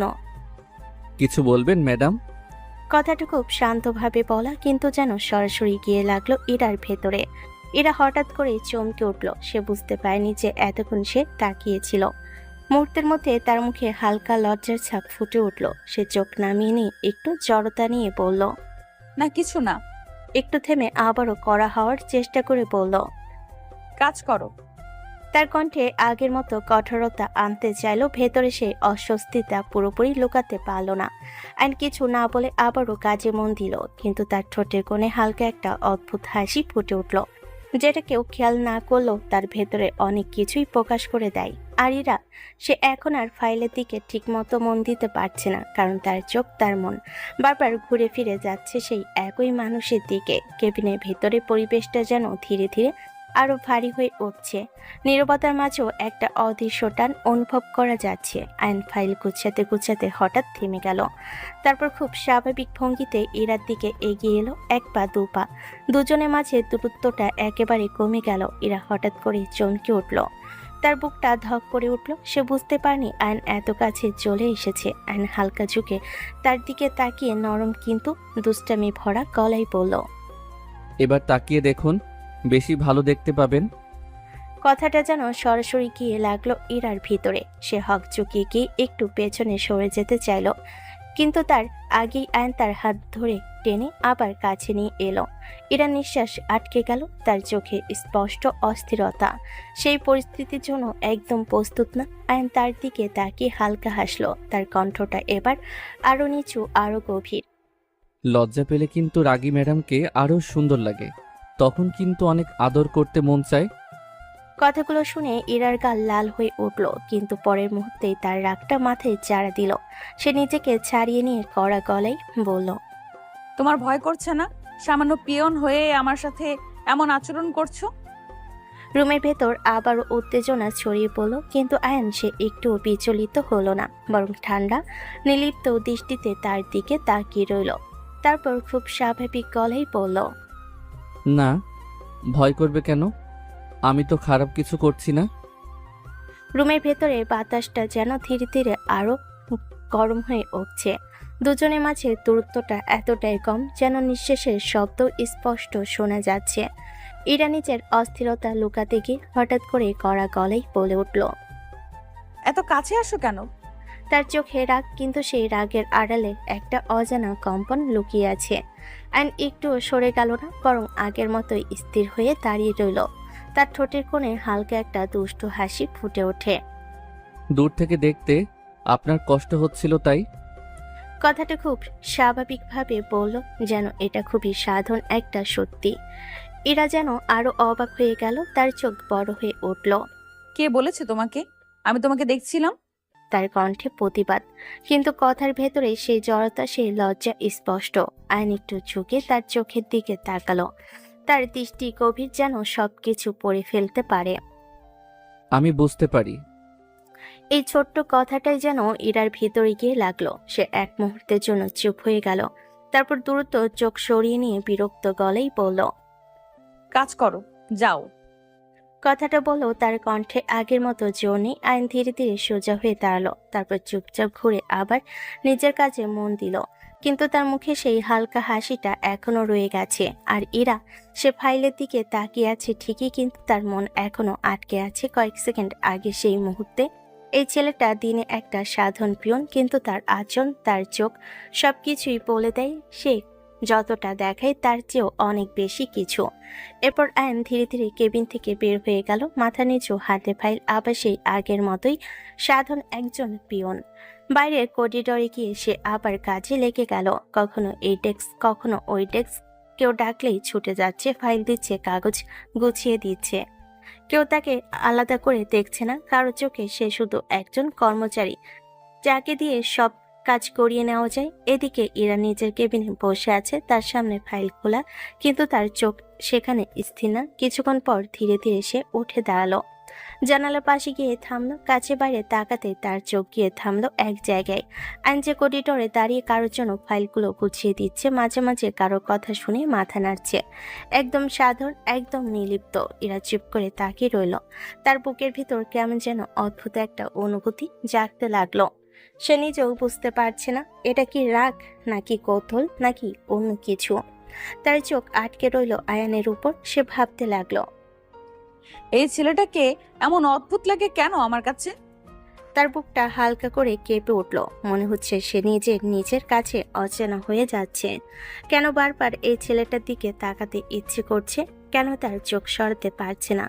কেবিনের ভেতর দাঁড়িয়ে থাকা ইরা আর বাইরে কাজ করতে থাকা আয়ান, দুজনের মাঝখানে একটা কাছের দেওয়াল, কিন্তু সেই দেওয়ালেও যেন আজ অদৃশ্য হয়ে গেছে, কারণ দুজনের মাঝে দূরত্বটা ধীরে ধীরে কমে আসছে। অজান্তে নিঃশব্দে দিনটা ধীরে ধীরে শেষের দিকে এগোলো। অফিসের ব্যস্ততা কমে এলো, একে একে সবাই কাজ গুছিয়ে বের হয়ে যেতে লাগলো। আয়নও নিজের শেষ কাজগুলো শেষ করছিল। টেবিল গুছানো, ফাইল ঠিক জায়গায় রাখা, সবকিছু নিখুঁতভাবে করে নিয়ে ধীরে ধীরে বাইরে বের হলো। ঠিক তখনই তার ফোনটা বেজে উঠল। সে পকেট থেকে ফোন বের করে তাকাতেই ঠোঁটের কোণে হালকা একটা হাসি ফুটে উঠল। স্ক্রিনে ভেসে উঠেছে তার পুরনো এক বন্ধুর নাম। কলটা রিসিভ করতে ওপাশ থেকে চেনা উচ্ছ্বাসিত কণ্ঠ। কোথায় আছিস ভাই? দেখা করবি অনেক দিন পর। আমি কাছেই আসছি। কলটা কেটে দিয়ে সে দ্রুত বের হয়ে গেল। কিছুক্ষণ পর শহরের একটা রেস্টুরেন্টে এসে ঢুকলো আয়ান। চারপাশে আলো, মানুষের ভিড়, কিন্তু তার চোখ খুঁজছে শুধু একজনকে। হঠাৎই সামনে থেকে কেউ উঠে দাঁড়িয়ে হাত নাড়ল। এইদিকে ভাই। আয়ান এগিয়ে গিয়ে তার সামনে বসলো। দুজনের চোখে একসাথে আনন্দের ঝিলিক। অনেকদিন পর দেখা হওয়ার সেই আলাদা অনুভূতি। কেমন আছিস? একদম হারিয়ে গেছিলি। ভালো আছি, তুই বল। তারপর শুরু হলো তাদের গল্প। ভার্সিটির দিনগুলো, ক্লাস ফাঁকি দেওয়া, বন্ধুদের সাথে আড্ডা, সেই হাসি, সেই পাগলামি, সবকিছু যেন আবারও ফিরে এলো কথার মাঝে। মনে আছে ভাই, তুই কিভাবে স্যারকে বোকা বানিয়ে ক্লাস থেকে বের হয়ে যেতিস? দুজনেই হেসে উঠল। কিছুক্ষণ পর বন্ধুর চোখে হঠাৎ কৌতূহল ফুটে উঠল।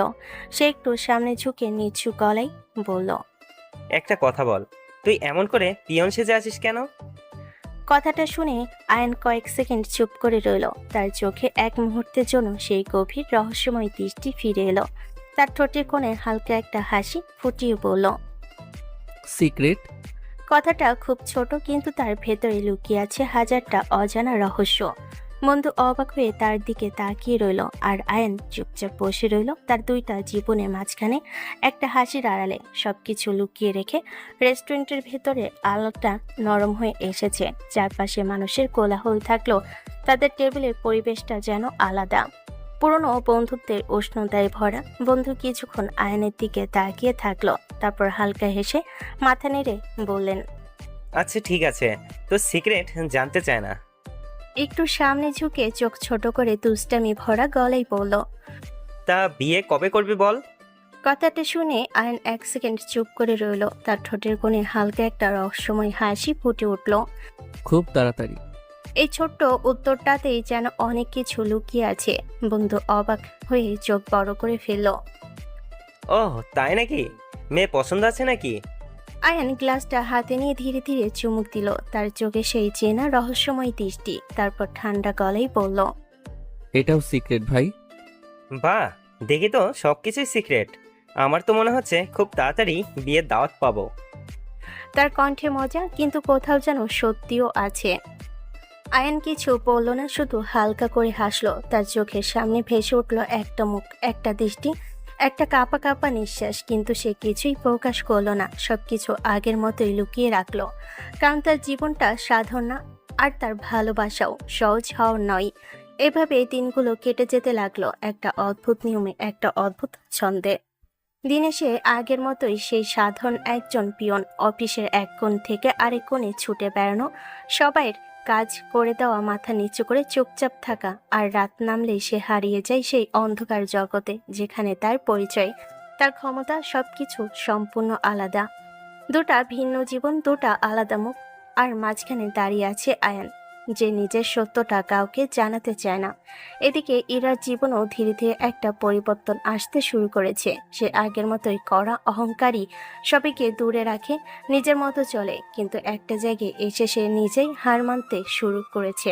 আয়ান অফিসের কাজের ফাঁকে ফাঁকে কেবিনে কাছে ভেতর থেকে আর চোখে বারবার তাকিয়ে থাকে তার দিকে।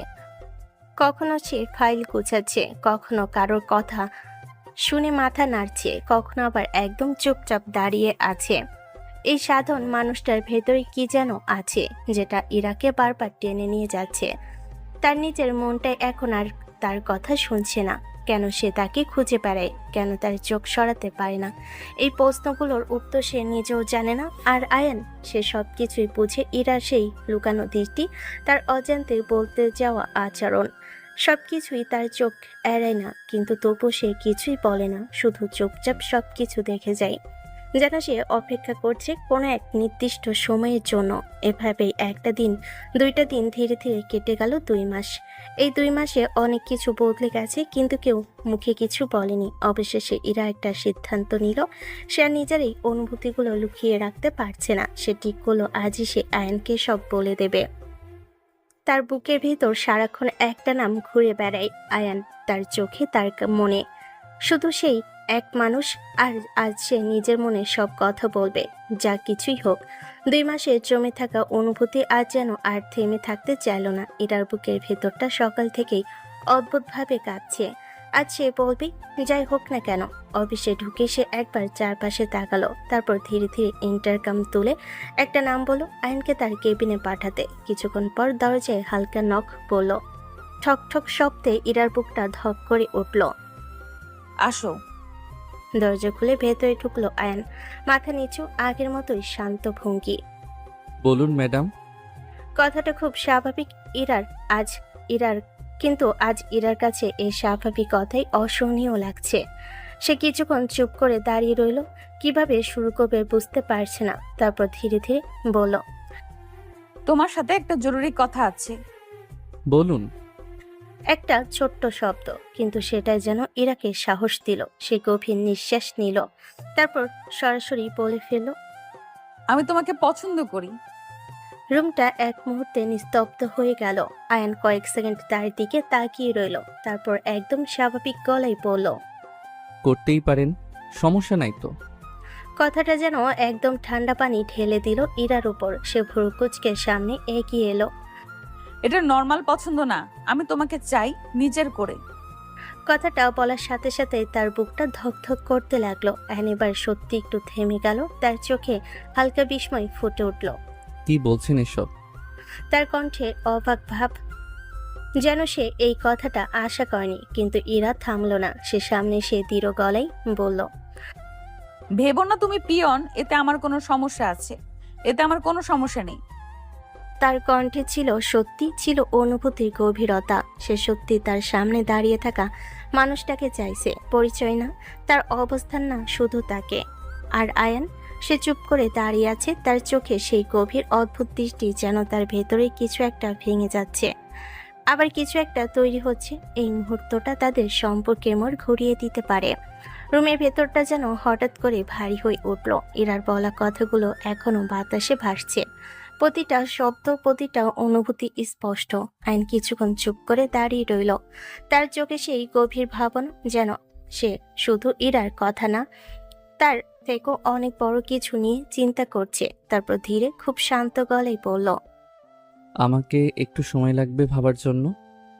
কথাটা বলার সময় তার গলায় কোনো তাড়াহুড়ো নেই, বরং একটা হিসাবী স্থিরতা।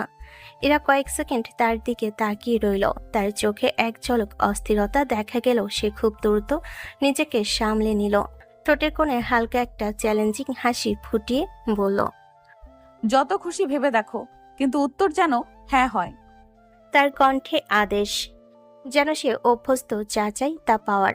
আয়ান তার দিকে তাকিয়ে রইল, তার চোখে এবার হালকা এক ভিন্ন দৃষ্টি, যেন সে এই চ্যালেঞ্জটা গ্রহণ করেছে। তারপর ঠান্ডা ধীর গলায় বলল, সেটা আমার মন মতো হবে। কথাটা ছোট, কিন্তু এর ভেতরে ছিল এক অদ্ভুত দৃঢ়তা, যেন সে কাউকে নিজের সিদ্ধান্তে প্রভাব ফেলতে দেয় না। ইরার চোখে মুহূর্তে আগুন জ্বলে উঠল। সে একটু কাছে এসে কড়া গলায় বলল, আমি যা চাই তাই পাই, বেশি বাড়াবাড়ি করো না। দুজনের চোখে চোখ, একটা অদ্ভুত লড়াই, অহংকার বনাম রহস্য, দাবি বনাম স্বাধীনতা। এই সম্পর্কটা শুধু ভালোবাসা না, এটা এক ধরনের যুদ্ধ, যেখানে কেউই সহজে হার মানবে না। রাত গভীর, চারপাশে নিস্তব্ধতা নেমে এসেছে। শহরের কোলাহল অনেক আগেই থেমে গেছে, শুধু দূরের হালকা বাতাসের শব্দ শোনা যাচ্ছে। নিজের রুমে বিছানায় শুয়ে আছে আয়ান, হাত দুটো মাথার পেছনে রেখে ছাদের দিকে তাকিয়ে আছে। তার ঠোঁটে ধীরে ধীরে একটা বাঁকা হাসি ফুটে উঠল, যেন আজকের দিনের প্রতিটা মুহূর্ত তার মাথায় ঘুরছে। ইরার বলা কথাগুলো, তার চোখে সেই দৃঢ়তা আর সেই স্বীকারোক্তি, সবকিছু মিলিয়ে তার ভেতরে এক অদ্ভুত তৃপ্তি কাজ করছে। ধীরে ধীরে চোখ বন্ধ করলো আয়ান, তারপর মনে মনে বলতে লাগলো, আপনাকে পাওয়ার জন্যই তো এই পিয়ন সাজার নাটক। একটু থেমে তার হাসিটা আরো গভীর হলো। আপনি যাতে শুধু আমাকেই ভালোবাসেন, আমার পরিচয় না, আমার টাকার জন্য না, শুধু আমাকে। এই জন্যই তো সব কিছু লুকিয়ে রাখা। না হলে চাইলেই তো কোটিপতি হয়েই আপনার সামনে আসতে পারতাম, এক নিমিষেই সব কিছু বদলে যেত। কিন্তু না, আমি চেয়েছি আপনি নিজে থেকে আমার দিকে আসুন, নিজের ইচ্ছায়, নিজের অনুভূতিতে। আর আজ আপনি নিজেই এসে বললেন আপনি আমাকে চান। তার ঠোঁটে আবার সেই রহস্যময় হাসি। এখন আর কোনো সন্দেহ নেই, এখন আপনি শুধু আমাকেই ভালোবাসেন, আর কোনো কথা নাই। ধীরে ধীরে চোখ খুলল আয়ান। তার চোখে তখন অদ্ভুত এক দৃঢ়তা, যেন সে নিজের লক্ষ্যটা স্পষ্ট দেখতে পাচ্ছে। খুব তাড়াতাড়ি আমি আপনার হব, আর আপনি শুধু আমার। রুমের ভেতর আবার নীরবতা নেমে এলো, কিন্তু সে নীরবতার আড়ালে একটা ভালোবাসা, একটা পরিকল্পনা আর একটা অজানা খেলা ধীরে ধীরে তার শেষের দিকে এগোচ্ছে। পরের দিন সকালটা অন্য দিনের মতোই শুরু হলো। আজ একটা জিনিস একদম আলাদা। আয়ন আজ ইরার কেবিনের দিকে একবারও তাকাচ্ছে না। ইচ্ছে করেই দূরে থাকছে, যেন সে কোনোভাবেই তার সামনে না পড়ে। অফিসের এদিক সেদিক কাজ করছে ঠিকই, ফাইল দিচ্ছে, কাগজ গুছাচ্ছে, কিন্তু ইরার কেবিনের সামনে এলেই পথ বদলে নিচ্ছে। সবটাই ইচ্ছাকৃত, সবটাই একটা পরিকল্পনা। এদিকে ইরা সকাল থেকে অস্থির হয়ে আছে। সে কয়েকবার ইন্টারকমে কল দিল, আয়নকে পাঠাও। কিন্তু প্রতিবারই কোনো না কোনো অজুহাত, কাজে ব্যস্ত, কখনো কোনো কোথাও গেছে কিন্তু আসছে না। তার ভুরু কুঁচকে গেল, মনের ভিতরটা ধীরে ধীরে রাগে ভরে উঠতে লাগলো। সে আবার কল দিল, আয়ন কোথায় বলো, তাকে এক্ষুনি আসতে। তবু আয়ন এলো না। এবার ইরা ধৈর্য একদম শেষ। সে রেগে গিয়ে ম্যানেজারকে ডেকে পাঠালো। ম্যানেজার আসতে সে কড়া গলায় বলল, আয়নকে এক্ষুনি আমার কেবিনে পাঠান, না হলে ওর চাকরি থাকবে না।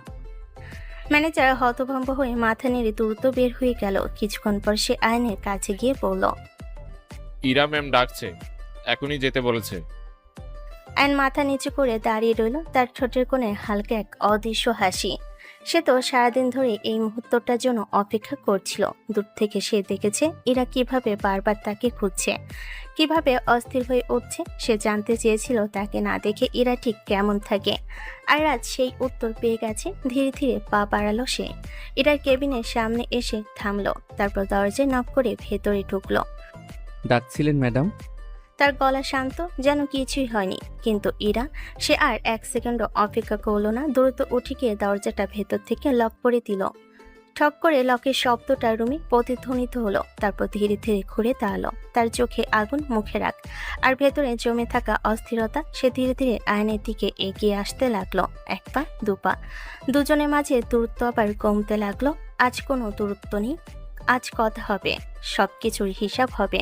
রুমের দরজা লক হওয়ার শব্দটা যেন পুরো পরিবেশটাই বদলে দিল। চারপাশে নিস্তব্ধতা, কিন্তু সেই নীরবতার ভেতর তীব্র উত্তেজনা জমে উঠছে। ইরা ধীরে ধীরে আয়নের একদম সামনে এসে দাঁড়ালো, এতটাই কাছে যেন দুজনের নিঃশ্বাস একে অপরকে ছুঁয়ে যাচ্ছে। তার চোখে রাগ, অভিমান আর অদ্ভুত এক টান। আমাকে ইগনোর করছো? কথাটা খুব নিচু কুলায়, কিন্তু তাতে জমে থাকা অস্থিরতা স্পষ্ট। আইন ঠোঁটের কোণে হালকা একটা বাঁকা হাসি ফুটিয়ে তাকালো তার দিকে। ইগনোর কেন করব? আপনি তো আমার বস, তার সাথে যতটা দূরত্ব রাখা দরকার রাখছি। কথাগুলো যেন ইরার ভেতরে আগুন ধরিয়ে দিল। সে এক মুহূর্ত দেরি করলো না। হঠাৎ করেই এগিয়ে এসে আয়নের গলা জড়িয়ে ধরল। তার বুকের সাথে নিজেকে ঠেকিয়ে দিয়ে কাঁপা কাঁপা গলায় বলল, আমি তোমার বস না, আমি তোমার বউ হতে চাই। রুমের ভেতর আবারও নিস্তব্ধতা নেমে এলো। আয়ান কয়েক সেকেন্ড চুপ করে রইল, তার চোখে সেই অদ্ভুত দ্বিধা। তারপর ধীরে গলায় বলল, এসব আপনার মোহ। কথাটা বলা মাত্রই ইরার চোখে রাগ জ্বলে উঠল। সে আর কিছু না ভেবে হঠাৎ করে আয়নের ঠোঁটে নিজের ঠোঁট চেপে ধরল। হঠাৎ অপ্রস্তুত তীব্র এক মুহূর্ত। আয়ন একেবারে হতবাক হয়ে গেল। তার শরীর যেন এক মুহূর্তের জন্য স্থির হয়ে গেল। সময়টা থেমে গেল। কয়েক সেকেন্ড পর ইরার ধীরে ধীরে সরে এলো। তার নিঃশ্বাস ভারী, চোখে আগুন আর ভালোবাসা একসাথে। সে সরাসরি আয়নের চোখের দিকে তাকিয়ে বলল, মোহ হলে দূরে থাকতাম, এত কাছে আসতাম না। রুমে আবার নীরবতা, কিন্তু এই নীরবতা আগের মতো না। এখানে এখন অনুভূতি আছে, দাবি আছে, আর একটা সম্পর্কের শুরু, যেটা আর থামানো যাবে না। রুমের ভেতরের বাতাসটা এখনো ভারী। কিছুক্ষণ আগে সেই মুহূর্তের রেশ এখনো কাটেনি। ইরা দাঁড়িয়ে আছে আয়নের একদম সামনে, চোখে দৃঢ়তা, বুকের ভেতর জোরে জোরে ধকধক করছে। আর আয়ন সে কিছুক্ষণ চুপ করে তাকিয়ে রইল তার দিকে, যেন সবকিছু মেপে নিচ্ছে, ভাবছে পরের পদক্ষেপ। তারপর ধীরে, শান্ত কিন্তু গম্ভীর গলায় বলল, আপনার ফ্যামিলিকে রাজি করতে হবে। কথাটা খুব সহজ শোনালেও এর ভেতরে লুকিয়ে আছে অনেক বড় বাস্তবতা। ইরা একটু দেরি করলো না, তার ঠোঁটে আত্মবিশ্বাসী হাসি ফুটে উঠল। আমরা যা বলবো বাবা তাতেই রাজি হবে। তার কণ্ঠে সেই চেনা অহংকার, যেন সে অভ্যস্ত, তার ইচ্ছাই শেষ কথা। কিন্তু আয়ান মাথা হালকা নেড়ে তার দিকে তাকালো, তার চোখে এবার কঠিন বাস্তবতা। এটা কোনো সাধারণ বিষয় না যে বললে না রাজি হয়ে গেল, এটা আপনার সারা জীবনের ব্যাপার। রুমটা আবার নিস্তব্ধ। ইরার মুখে সেই আত্মবিশ্বাস একটু থমকে গেল, কিন্তু আয়ান থামল না। সে চোখে চোখ রেখে বলল, কোনো বাবাই তার মেয়েকে একটা পিয়নের সাথে বিয়ে দিতে রাজি হবে না। কথাটা যেন সরাসরি গিয়ে লাগলো ইরার ভিতরে। তার চোখে এক মুহূর্তের জন্য স্তব্ধতা, বাস্তবতার এই কথাটা সে এড়িয়ে যেতে চাইলেও পুরোপুরি অস্বীকার করতে পারছে না। কিন্তু পরের মুহূর্তে তার চোখে আবার সেই জেদ ফিরে এলো, কারণ সে ইরা। সে যা চাই তা পাওয়ার জন্য লড়তে জানে। আর আয়ান, সে দাঁড়িয়ে আছে তার সামনে একটা সত্য লুকিয়ে রেখে, একটা পরীক্ষা নিয়ে। দেখতে চাচ্ছে এই ভালোবাসা কতটা দূরে যেতে পারে। কেবিনের ভেতর সেই উত্তপ্ত পরিবেশে ইরা একদম সোজা হয়ে দাঁড়ালো। তার চোখে এখন আর কোনো দ্বিধা নেই, শুধু দৃঢ়তা। তুমি ভেবো না আমি বাবাকে রাজি করাবো। তার কণ্ঠে এমন একটা জোর, যেন সে নিজের সিদ্ধান্তে এক চুলও নড়বে না। তুমি বিয়ের জন্য তৈরি হও। কথাটা বলে সে আয়নের চোখে চোখ রাখলো, একদম চ্যালেঞ্জের মতো। আয়ন কিছুক্ষণ তার দিকে তাকিয়ে রইল, তার ঠোঁটে হালকা এক রহস্যময় হাসি ফুটে উঠল। আপনার ইচ্ছে? কথাটা বলে সে ধীরে ধীরে ঘুরে দাঁড়ালো, আর কোনো কথা না বলে কেবিন থেকে বের হয়ে গেল, যেন সে সব কিছুই ইরার উপর ছেড়ে দিল। রাত, ডাইনিং টেবিলে সবাই বসে খাচ্ছে। বড় টেবিলের চারপাশে নরম আলো, সবকিছুই স্বাভাবিক। কিন্তু ইরার মনে আজ ঝড় চলছে। সে বারবার বাবার দিকে তাকাচ্ছে, কিছু বলবে, আবার থেমে যাচ্ছে। অবশেষে সাহস করে বলেই ফেলল, বাবা আমি বিয়ে করতে চাই। টেবিলের সবাই এক মুহূর্তের জন্য থেমে গেল। তার বাবা চামচটা রেখে তার দিকে তাকালেন। হঠাৎ তুমি প্রেম করো বলো নাই তো? প্রেম না, সরাসরি বিয়ে করতে চাই। তার কণ্ঠে কোনো লজ্জা নেই, বরং অদ্ভুত একটা আত্মবিশ্বাস। বাবা এবার একটু সিরিয়াস হয়ে গেলেন। কাকে? একটা ছোট প্রশ্ন, কিন্তু এর ভেতরে হাজারটা সম্ভাবনা। এরা এক মুহূর্তের জন্য থামল না, সে সরাসরি বলে দিল, আমাদের অফিসের পিয়ন আয়ানকে। কথাটা বলা মাত্রই পুরো পরিবেশটা জমে গেল। তার বাবার মুখের রং বদলে গেল, চোখে বিস্ময়, তারপর সাথে সাথে রাগ। কি বললে তুমি? তার কণ্ঠ গর্জে উঠল। তিনি টেবিলে হাত চাপড়ে উঠে দাঁড়ালেন। একটা পিয়ন? তুমি আমার সাথে মজা করছো? তার রাগে পুরো ঘরটা কেঁপে উঠল। এই প্রস্তাবটা তার কাছে শুধু অস্বাভাবিক না, অগ্রহণযোগ্য। আর ইরা, সে চুপচাপ দাঁড়িয়ে আছে, কিন্তু তার চোখে এখনো সেই জেদ, যে জেদ এত সহজে ভাঙা না। এবার শুরু হবে একটা বড় ঝড়। ডাইনিং টেবিলের সেই মুহূর্তটা যেন এক ঝড়ের রূপ নিল। চারপাশে ভারী নীরবতা, কিন্তু সেই নীরবতার ভেতর তীব্র উত্তেজনা জমে আছে। ইরার বাবা রাগে ফুঁসছেন, আর ঠিক তখনই ইরার মা ধীরে ধীরে কথা বললেন, তুই পাগল হয়ে গেছিস নাকি? আমাদের অবস্থানটা একবার দেখ, আমরা কোথায় আর সে কোথায়। কথাগুলো যেন সরাসরি গিয়ে লাগলো ইরার ভিতরে, কিন্তু আছে থামার জন্য দাঁড়ায়নি। সে সোজা হয়ে দাঁড়িয়ে দৃঢ় গলায় বলল, আমি আয়নকে ভালোবেসে ফেলেছি। তার কণ্ঠে কোনো দ্বিধা নেই, শুধু সত্যি। ইরার বাবা সাথে সাথে গর্জে উঠলেন, ভুলে যাও, আমি তোমার জন্য আমার মান সম্মান নষ্ট করতে পারবো না। এই কথাটা যেন দেওয়ালের মতো সামনে এসে দাঁড়ালো, কিন্তু ইরা পিছিয়ে যাওয়ার মেয়ে না। তার চোখে জল চিকচিক করলো, গলায় দৃঢ়তা। পারবো না ভুলতে, আমার ওকেই চাই। জেদ করো না। এটা জেদ না, আমি ওকে ভালোবাসি। আমি কখনোই এই বিয়ে মেনে নেব না। তার কণ্ঠে চূড়ান্ত সিদ্ধান্ত। এই দরজা তার কাছে বন্ধ। ইরার চোখে এবার পানি চলে এলো, কিন্তু সেই পানির সাথে রাগ আর কষ্ট মিশে গেছে। সে হঠাৎ করে বলে উঠল, তাহলে আমি নিজেকে শেষ করে দিব। কথাটা শুনে ঘরটা যেন এক মুহূর্তে জমে গেল। কিন্তু ইরার বাবা তিনি রাগের মাথায় বলে ফেলেন, যা খুশি করো, তবুও ওই ছেলেকে মানবো না। এই কথাটা যেন শেষ আঘাত। ইরা আর এক সেকেন্ডও দাঁড়ালো না। রাগে কষ্টে চোখ ভরা পানিতে দৌড়ে নিজের রুমে চলে গেল। ধরাম করে দরজাটা বন্ধ করে দিল ভেতর থেকে। ঘরের ভেতর আবার নিস্তব্ধতা, কিন্তু এই নীরবতা ভয়ঙ্কর। ইরার মা তাড়াতাড়ি করে উঠে দাঁড়ালেন এবং তার চোখে আতঙ্ক। এ কি করে করলে তুমি? তুমি জানো এরা কতটা জেদি? সত্যি যদি কোনো খারাপ কিছু করে ফেলে? তার কণ্ঠে ভয় স্পষ্ট, কারণ তিনি জানেন এই মেয়ে যা বলে তা করেও দেখাতে পারে। আর এখন একটা ভুল সিদ্ধান্ত সবকিছু শেষ করে দিতে পারে। ডাইনিং রুমে সেই উত্তপ্ত পরিবেশ এখনো পুরোপুরি ঠান্ডা হয়নি।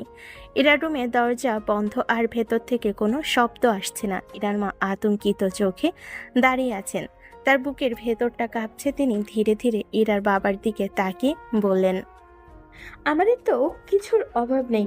পিয়ন হলে কি সমস্যা? সব তো ইরার আর ওর জামাইয়ের, আমাদের কি যায় আসে? কথাগুলো খুব সহজ, কিন্তু এর ভেতরে একটা মায়ের অসহায়তা লুকিয়ে আছে। ইরার বাবা কিছুক্ষণ চুপ করে দাঁড়িয়ে রইলেন। তার মুখ শক্ত, চোখে এখনো সেই অহংকারের ছাপ। ধীরে ভারী গলায় বললেন, আমার একটা সম্মান আছে। কথাটা যেন তার অহংকারের প্রতিচ্ছবি। কিন্তু ইরার মা থামলেন না। তিনি এগিয়ে এসে কাপা গলায় বললেন, মেয়ের থেকে কি বড় সম্মান? এই কথাটা যেন সরাসরি গিয়ে লাগলো তার ভেতরে। তিনি চুপ হয়ে গেলেন। কয়েক সেকেন্ড কেউ কিছু বলল না, শুধু নীরবতা। তারপর হঠাৎ করেই তিনি দ্রুত ইরার রুমের দিকে হাঁটা দিলেন। দরজার সামনে গিয়ে জোরে নক করতে লাগলেন। হীরা, দরজা খোল মা। হীরা, শুনতে পাচ্ছিস? দরজা খোল। তার কণ্ঠে এখন আর রাগ নেই, শুধু ভয়। কিন্তু ভেতর থেকে কোনো সারা শব্দ আসছে না। তিনি আরো জোরে দরজা চাপড়াতে লাগলেন। হীরা, প্লিজ মা, দরজা খোল। তার কণ্ঠ ভেঙে আসছে, মুহূর্তগুলো যেন ভয়ঙ্কর হয়ে উঠছে। অবশেষে তিনি চোখ বন্ধ করে এক নিঃশ্বাসে বলে ফেললেন, তুমি যা চাও তাই হবে। আয়ানের সাথেই তোমার বিয়ে দিব। কথাটা যেন পুরো বাড়িতে প্রতিধ্বনিত হলো। কয়েক সেকেন্ডের নীরবতার ভেতর থেকে ধীরে ধীরে দরজা লক খোলা শব্দ এলো। দরজাটা আস্তে করে খুলল। সামনে দাঁড়িয়ে ইরা, তার চোখ লাল, ঠোঁটে হালকা এক অদ্ভুত হাসি। যেন সে জানতো শেষ পর্যন্ত তার জেতই জিতবে। সময় যেন এক লাফে অনেকটা এগিয়ে গেল। কেটে গেছে আরো 15 দিন। আজ সেই দিন। ইরার বিয়ে। পুরো বাড়ি সাজানো হয়েছে আলোয় আলোয়। গেট থেকে শুরু করে ভিতর পর্যন্ত ফুলের সাজ, আলোকসজ্জা আর চারপাশে উৎসবের আমেজ। সবাই ব্যস্ত, আত্মীয় স্বজন, অতিথি সবাই একটাই কথা বলছে, ইরার বিয়ে। কিন্তু কার সাথে? একজন সাধারণ পিয়নের সাথে। এই কথাটাই সবার মনে ফিসফিস হয়ে ঘুরছে। কেউ অবাক, কেউ অবিশ্বাসে মাথা নাড়ছে। এদিকে রুমের ভেতর আয়নার সামনে বসে আছে ইরা, লাল বেনারসি গহনায় মোড়া, একদম নিখুঁত বধূ। তার চোখে আজ এক অদ্ভুত এক প্রশান্তি আর ঠোঁটে হালকা হাসি। যেন সে জানে আজ সে তার ভালোবাসাকে নিজের করে পাবে। ঠিক তখনই বাড়ির বাইরে হঠাৎ করে কয়েকটা দামি গাড়ি এসে থামলো, একটার পর একটা। গেটের সামনে হালকা একটা হইচই পড়ে গেল। সবাই তাকিয়ে দেখছে কে এলো। গাড়ির দরজা খুলো। প্রথমে নামলো আয়ান, কিন্তু আজ সে সেই আগের পিয়ন না। দামি স্যুট, পরিপাটি লুক, চোখে সেই আত্মবিশ্বাস। সবে এক মুহূর্তে থমকে গেল। তারপর আরেকটা গাড়ি থেকে নামলেন শহরের টপ কোটিপতি আজমল চৌধুরী। পুরো পরিবেশ একদম নিস্তব্ধ হয়ে গেল। সবার চোখে বিস্ময়। ইরার বাবা দ্রুত এগিয়ে এলেন, তার মুখে অবাক ভাব। আজমল সাহেব, আপনি এখানে? আজমল চৌধুরী হালকা হেসে তার দিকে তাকালেন। তার গলায় গম্ভীর অথচ আত্মবিশ্বাসী সুর। ছেলের বিয়েতে না এসে থাকে কিভাবে? কথাটা শুনে চারপাশের গুঞ্জন শুরু হয়ে গেল। সবাই একে অন্যের দিকে তাকাচ্ছে। কেউ যেন বিশ্বাসই করতে পারছে না। ইরার বাবা হতবাক হয়ে বললেন, ছেলের বিয়ে? আজমল চৌধুরী এবার সোজা আয়নের দিকে তাকিয়ে বললেন, আয়ান আমার ছেলে। এক মুহূর্তে সবকিছু যেন থেমে গেল। সবাই স্তব্ধ। যে ছেলেকে সবাই পিয়ন ভেবেছে, সে একজন কোটিপতি ছেলে না, তার থেকেও বেশি কিছু। আর আজ সব সত্যি সামনে চলে এলো। সারা বাড়িতে যেন এক মুহূর্তে ঝড় বয়ে গেল। চারপাশে হইচই, কেউ অবাক, কেউ হতবাক, কেউ আবার বিশ্বাসই করতে পারছে না যে ছেলেকে সবাই এতদিন সাধারণ পিয়ন ভেবেছে, সে আসলে শহরের টপ কোটিপতির ছেলে। গুঞ্জন ছড়িয়ে পড়লো পুরো বাড়িতে। কেউ বলছে এটা কি সত্যি, কেউ বলছে তাহলে এতদিন সে নাটক করেছিল কেন। এসব কথাই ধীরে ধীরে পৌঁছে গেল ইরার কানে। সে বৌদ্ধ সেজে বসে আছে, কিন্তু তার চোখে এখন এক অদ্ভুত বিস্ময়। আয়ান টপ কোটিপতি। তার ঠোঁটে হালকা হাসি ফুটে উঠল, যেন সে বুঝতে পারছে এই মানুষটা কখনই সাধারণ ছিল না। সবকিছু ধীরে ধীরে স্বাভাবিক হলো। বিয়ের আনুষ্ঠানিকতা শেষ হলো, আর তারপর এরা বিদায় নিয়ে চলে এলো আয়ানের বাড়িতে। নতুন পরিবেশ, নতুন জীবন। রাত, বাসর ঘরটা ফুল দিয়ে সাজানো, নরম আলোয় ভরে আছে পুরো রুম। এরা চুপচাপ বসে আছে, তার মনে হাজারটা প্রশ্ন ঘুরছে। ঠিক তখনই দরজা খুলে ভেতরে ঢুকলো আয়ান। দুজনের চোখে চোখ পড়তে মুহূর্তটা থেমে গেল। এরা ধীরে ধীরে উঠে দাঁড়ালো, তার চোখে রাগ, অভিমান আর কৌতূহল একসাথে। এত নাটক কেন করছো এতদিন?